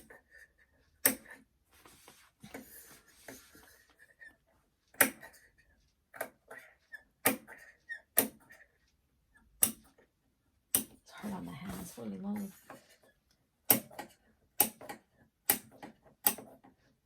I'm just doing little snips about 1/4 inch away and about 1/8 of an inch or so away from my stitch line.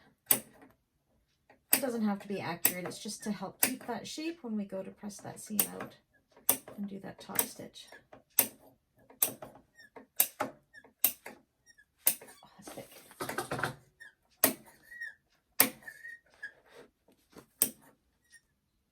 Even my scissors squeak.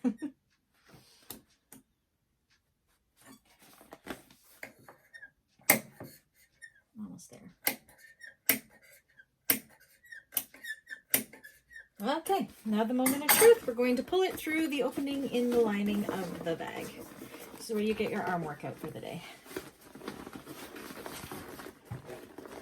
Because it's not a very big opening. Look at her. And of course I'm using all vinyls and canvas, so my bag is super thick.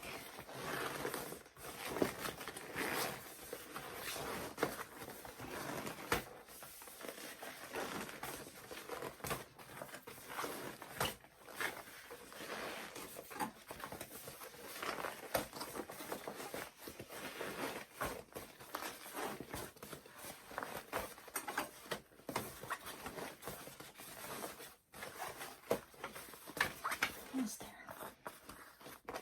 There's one flap.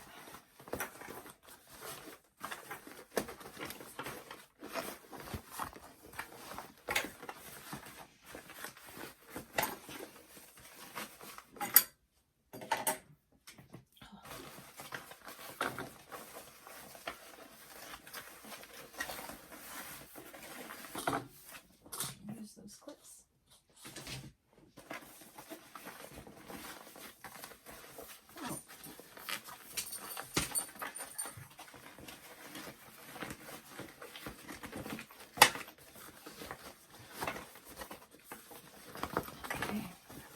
At this point where we had connected it, you want to go through, just make sure you don't see any holes.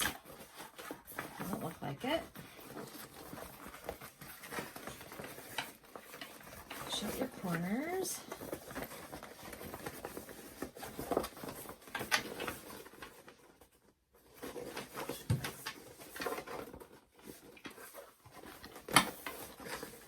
Corners of my lining here, and then I'm going to also reach in,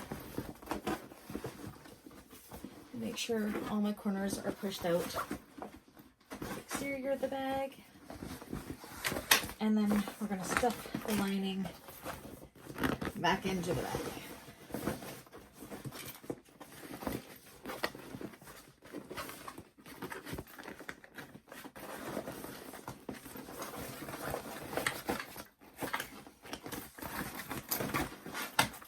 Such a cute little bag.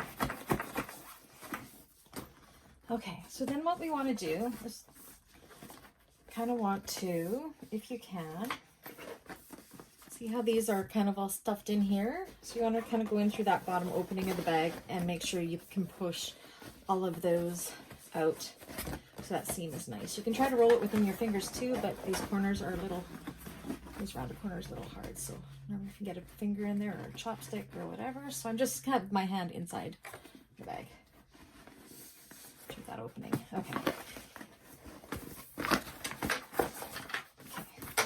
Now for the rest of it, what we want to do is we want to kind of roll it, bring those seams out where you can, play with it, make sure it's flat on this side here, and start clipping for our top stitching. So make sure your seam is all the way out and it's flat on this other side. Here I'm still having issues. I'm going to try to roll it out. There we go.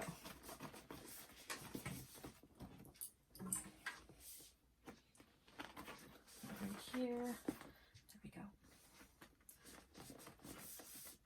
Massage it with your fingers and roll it out.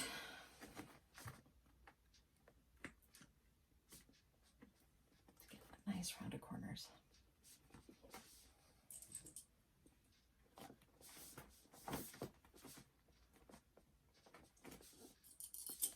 Just like that. So I'm going to continue doing that all the way around the bag. It's just getting it all ready for when we're going to do the top stitch, and then we'll come back and I'll do the top stitch together. All right, so I've gone around. I've got my seam all nice. Also make sure you check your bobbin because you don't want to run out of bobbin during the top stitch. And I always, especially in my industrial, because my stitch tension throws off all the time, make sure it's even on both sides because it will be seen on both sides. All right, so what we're going to do is I always start from the back, and you want to make sure you push part of it out of the way here, the one side you're not working on, so you're only on the one side like this. So there's that side, I have that pushed away, and we're going to start with the back piece with the top stitch. We're going to top stitch with an 1/8 of an inch seam allowance.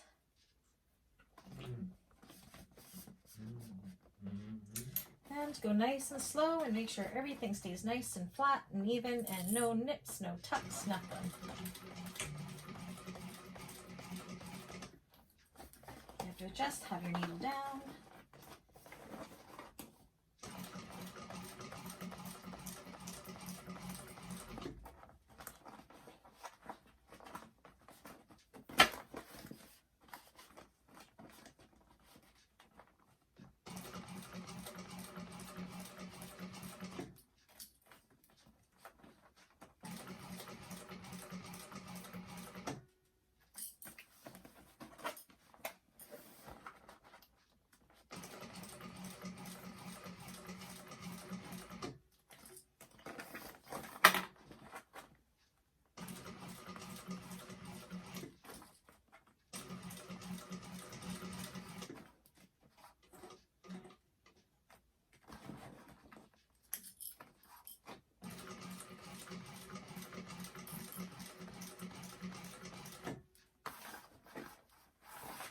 I always get nervous when I come to the front of the bag because it's the front of the bag.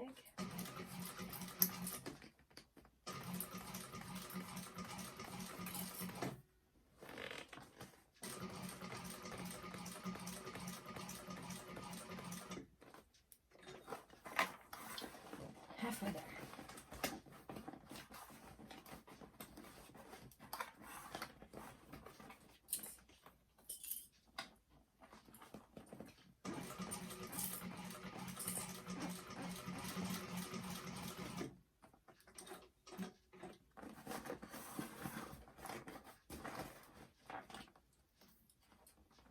I'm sorry you can't necessarily see what I'm doing.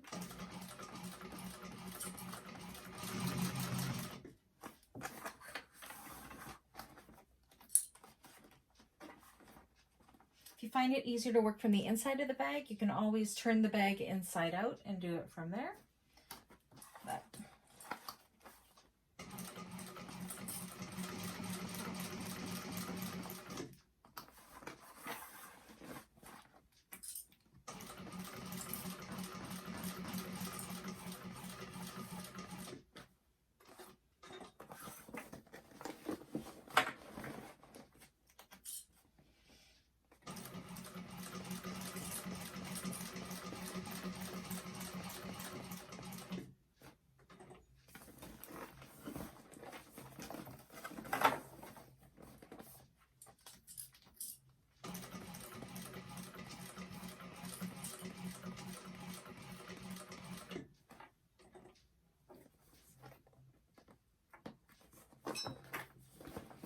almost there.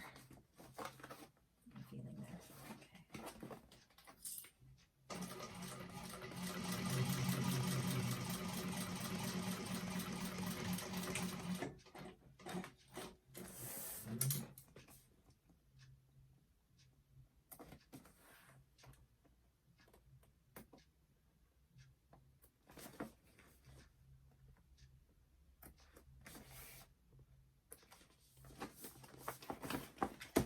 There we go. Take a look at it, see what you think. I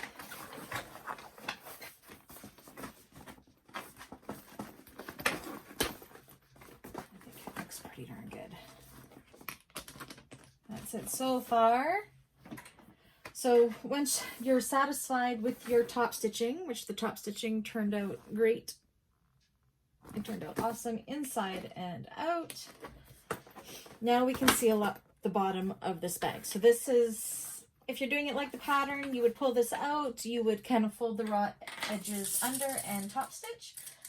I'm not talented enough to make that look good. I always end up with the most ugly ridge in there that I don't like. So that's why I keep the opening in the bottom of my pocket. This is my trick. So pull your pocket in, out of the pocket, out, inside out type thing, like so. And then reach in and grab that opening in the bag. This is where it would have been easier if I'd done it on the other side of the bag, but I did not. And pull that opening of the bag at the bottom through the pocket, like so. and then pull that straight, and then you can just sew it, that opening shut.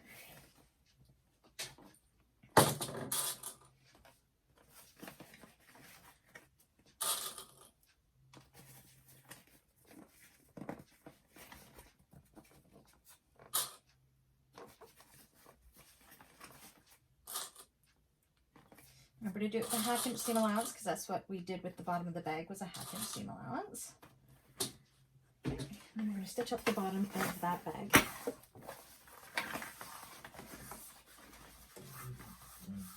I'm going to start over top of the stitching where we back stitched. Go all the way across. And this is how I close up all of my bags. It's the best way. It's my go-to.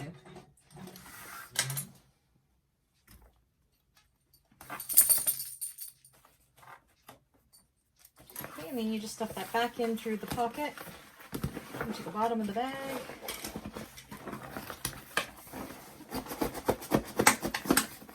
And you can see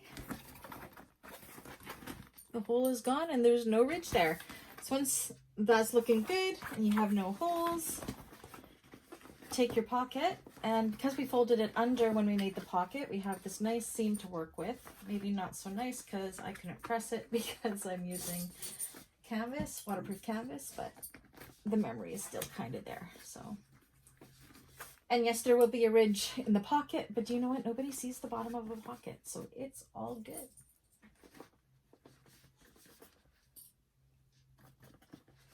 So every one of my bag, regardless if the pattern calls for a zipper pocket inside, will always have one, because this is the way I will always close up my bag.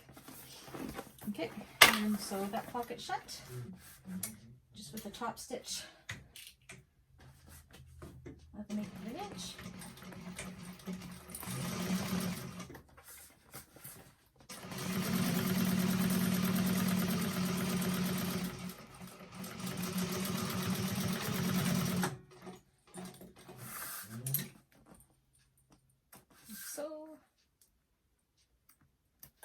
Stuff your pocket back in through the zipper. Again, mine's really stiff because I'm using waterproof canvas. Just all even.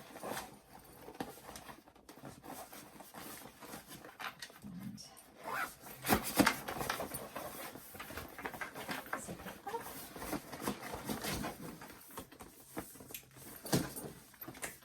And the inside is all done. Okay. What are you doing, Mr. Benny? Okay, so the next step is actually our grommets. I'm not going to do these on camera because everybody's going to do their grommets separate. So if you remember, we would have marked, I made little holes. Like here's my one little hole right here that I made. That's going to be the center of my grommet. So you would install the grommet there. So there's 2 on each side. I actually have a die now. I've never used it before. I'm going to attempt to see how it goes, and it'll actually cut my hole and everything for me. So I'm going to go ahead and do that. You go ahead, install your grommets, whether you're using it with a mallet and the little thing that you use with it. I was not very good at that. That's why I ended up getting the die, but this will be my first time doing it. So hopefully I don't mess it up, because I have exactly the right number of grommets to do this. So I will come back once I've done that, and we will see how successful we all are with that. Okay, I have successfully installed my grommets. I will say it was a lot easier using a press with the die with it, but still, it's still kind of a challenge. You can see my inside ones. Well, maybe you can't tell. They're still not the prettiest. I don't know if they're because they're the type that I use, but I know they're not going to really be that noticeable anyways, because they're going to be tucked in somehow, I think. I don't know. I got to figure out how. Oh yeah, it's going to be tucked in this way, I think. Anyways, grommets, still not my best friend, but they're in there nice and a lot more stable than they were when I was using the hammer and the mallet and the anvil and all that stuff. So yeah, I would recommend getting them. I still have to practice using the machine, but it did work out a lot better. Okay, so usually I don't show the handle part in my tutorials, but this handle is a little bit different than the normal. So I thought I would go ahead and we would just do that together. Okay, so you have your two handle pieces here. And what we want to do is you want to draw a line in the middle of both of them. See, I have both because I got like my black contrast and then my main color here. And what we want to do is join the two side pieces right sides together on both short ends.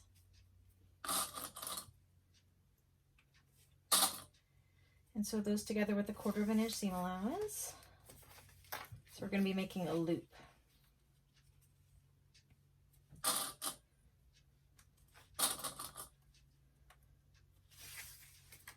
Go ahead and do that. Edges.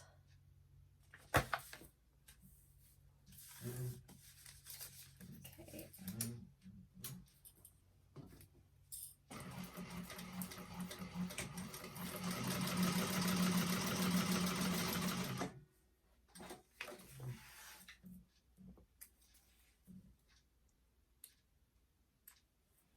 So, and then again on the other side.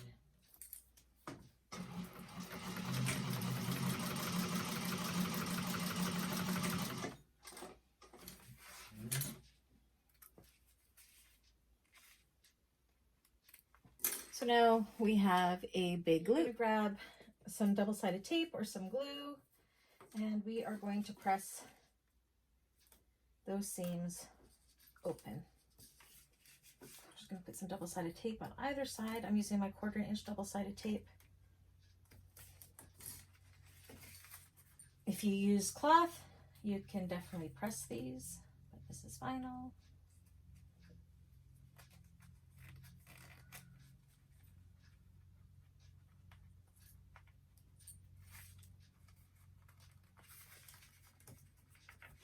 Like so, and the same on the other side.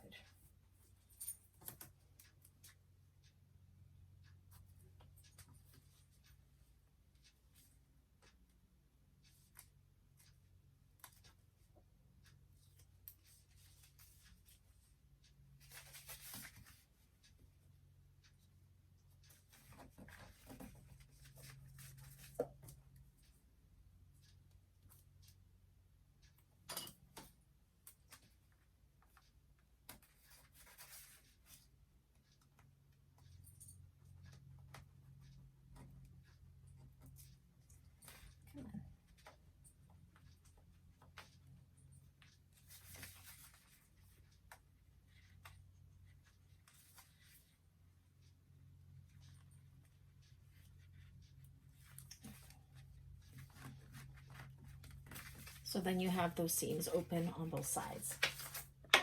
Okay. Okay, and then what I'm going to do, I'm going to use my double-sided tape, my 3/8 of an inch. I'm going to put the tape right along that center line that we drew on all the pieces, all the way around.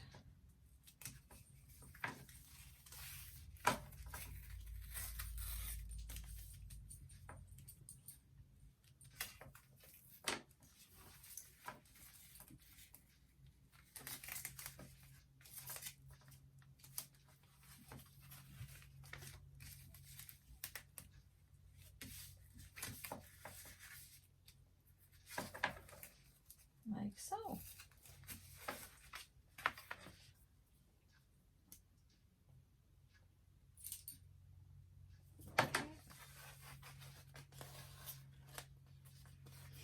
And then what you want to do is we want to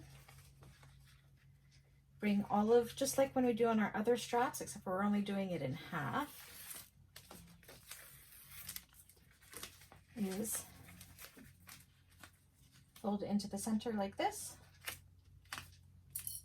and clip it. Do it on both sides probably because it's extra double stick tape right now.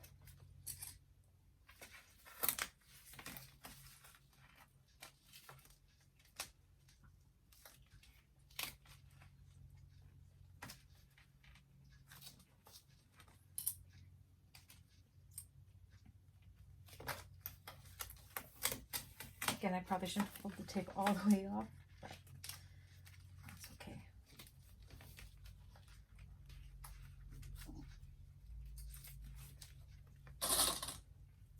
So this is actually kind of cool. It's kind of a decorative handle with the two tones.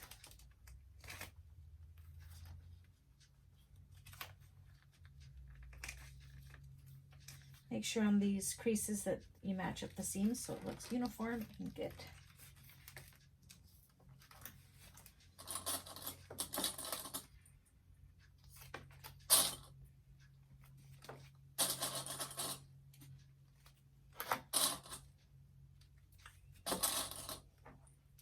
And I'm only clipping because I don't necessarily trust my tape to hold it all together. Sometimes it comes apart still.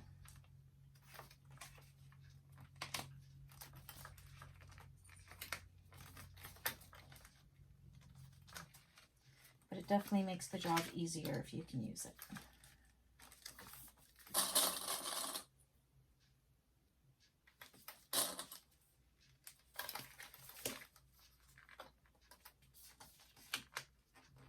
Now you definitely could do a regular handle the way I usually do it with this if you didn't want it to be this decorative type.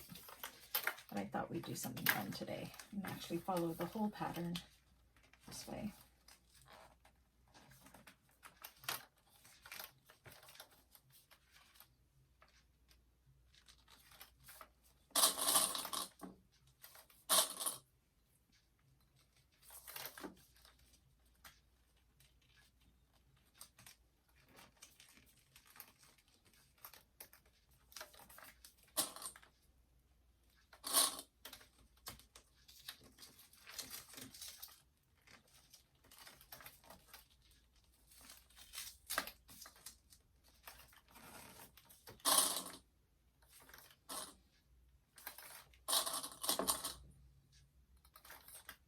So we've learned lots of new techniques with this bag pattern. I didn't do much off camera like I usually do because it was all new things to learn. Okay, it says here to fold in the edges towards the center, but she did fold the strap as seen in the photos. Okay. So I think we want to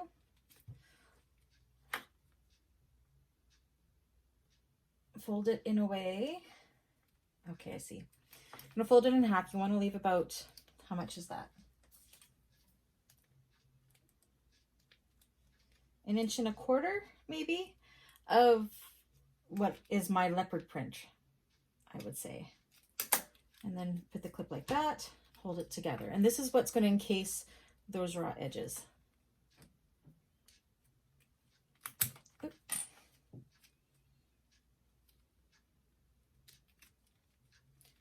And same with on the other side, I believe. Oh, maybe not.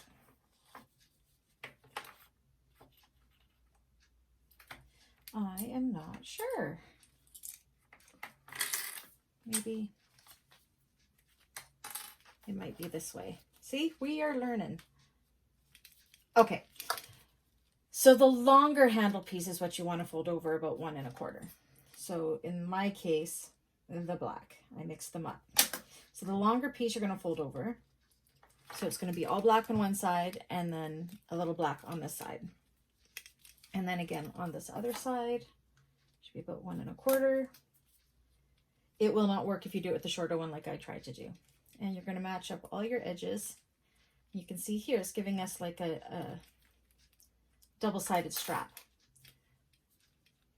And it's encasing those exposed seams in the middle, and it's making it not as thick of a strap. So that's good news for domestic machines for sure. But this is a new technique for me, as you can see. I am learning as we go. Okay. We do want to make sure that that fabric gets evenly distributed everywhere. There we go.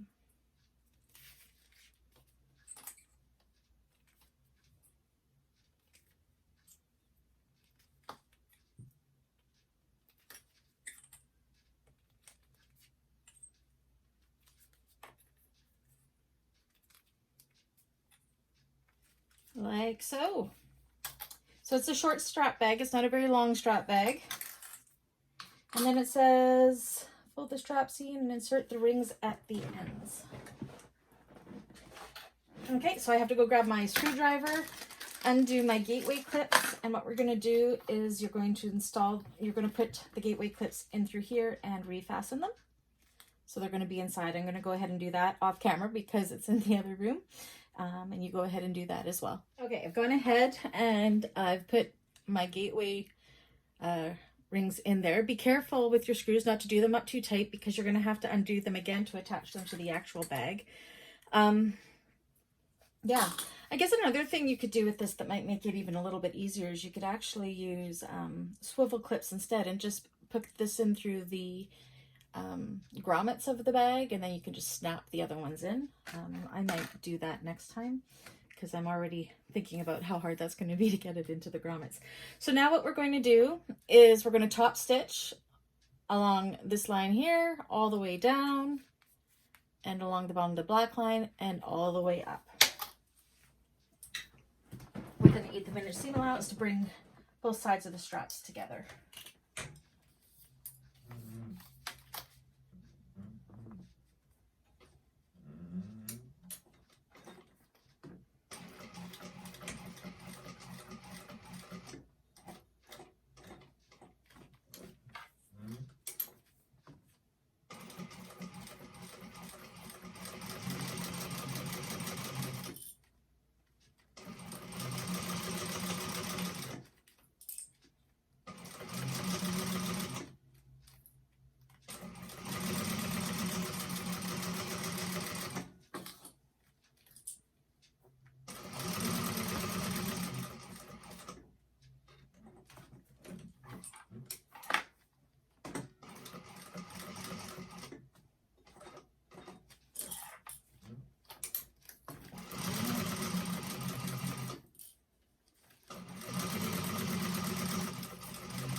And then it looks like that on the one side and like that on the other side. So now I'm going to go and I'm going to put a rivet here and a rivet there, pulling your ring nice and tight. And then okay, I have a feeling this is going to be a challenge, so we will find out.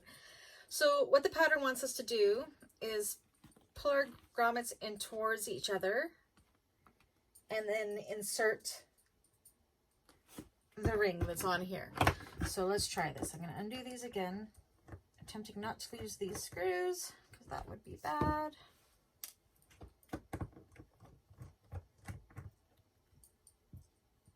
Okay. I'm going to want it to be this way. Whoops. Which way do I want it to be? This way. So I'm trying to think of how these would go in.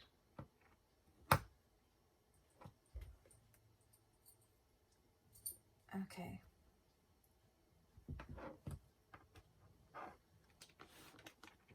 So like this, probably, maybe. Something like this. Oh, this is going to be awkward. And then we have to attach these on like this. See how that's going? So the ring goes in like this. You pull these together like this. Kind of bring these up, and then you're going to attach the ring back together like that. Okay. So let's get our Loctite ready. This is going to be awkward, but I think it's going to be lovely. It's just a little bit awkward. So on my screws, I always put some of this thread locker on it. It just makes me think that they will stay a little more stable. Now, the downside of it, if you make a mistake, it's really hard to get these off. Okay. So I am actually going to put a clip in here just to help me out here, I think. Just hold those together. We want them to meet.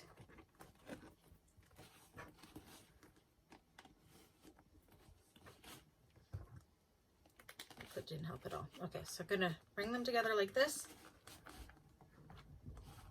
So it's kind of going in through the inside of the bag, and then this is out this way.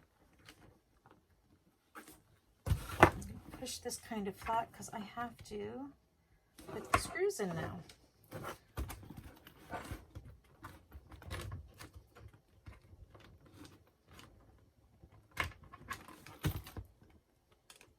And like this.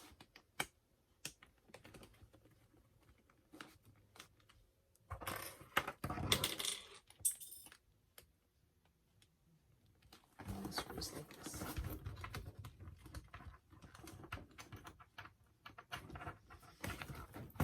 Okay, yes, super awkward. It's gonna be worth it, I promise.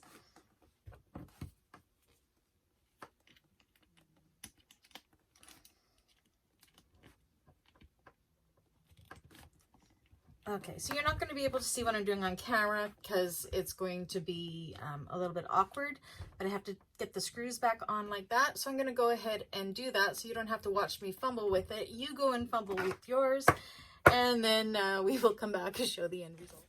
Okay, so I finally got it. I promise once you get a feel for those gate rings and you get that first screw into each one, it is super easy. It was just super awkward to show on camera, as I wasn't sure what I was doing either, but it does come together.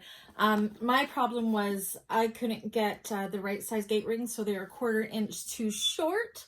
So that caused me to struggle. But look, how amazing did this bag turn out? Another great one by Sammy and Shamballa. I mean, seriously, how cute is this little bucket handbag? Anyways, I hope this tutorial was helpful. Again, I learned some new techniques doing this as well. Yeah, so if you liked it, please make sure, if you haven't already, subscribe to my channel. Hit a like, comment. If you know a way of doing something easier that we did today, please share. Anyways, thank you everybody for tuning in. Again, it's the Yanna by Shamballa.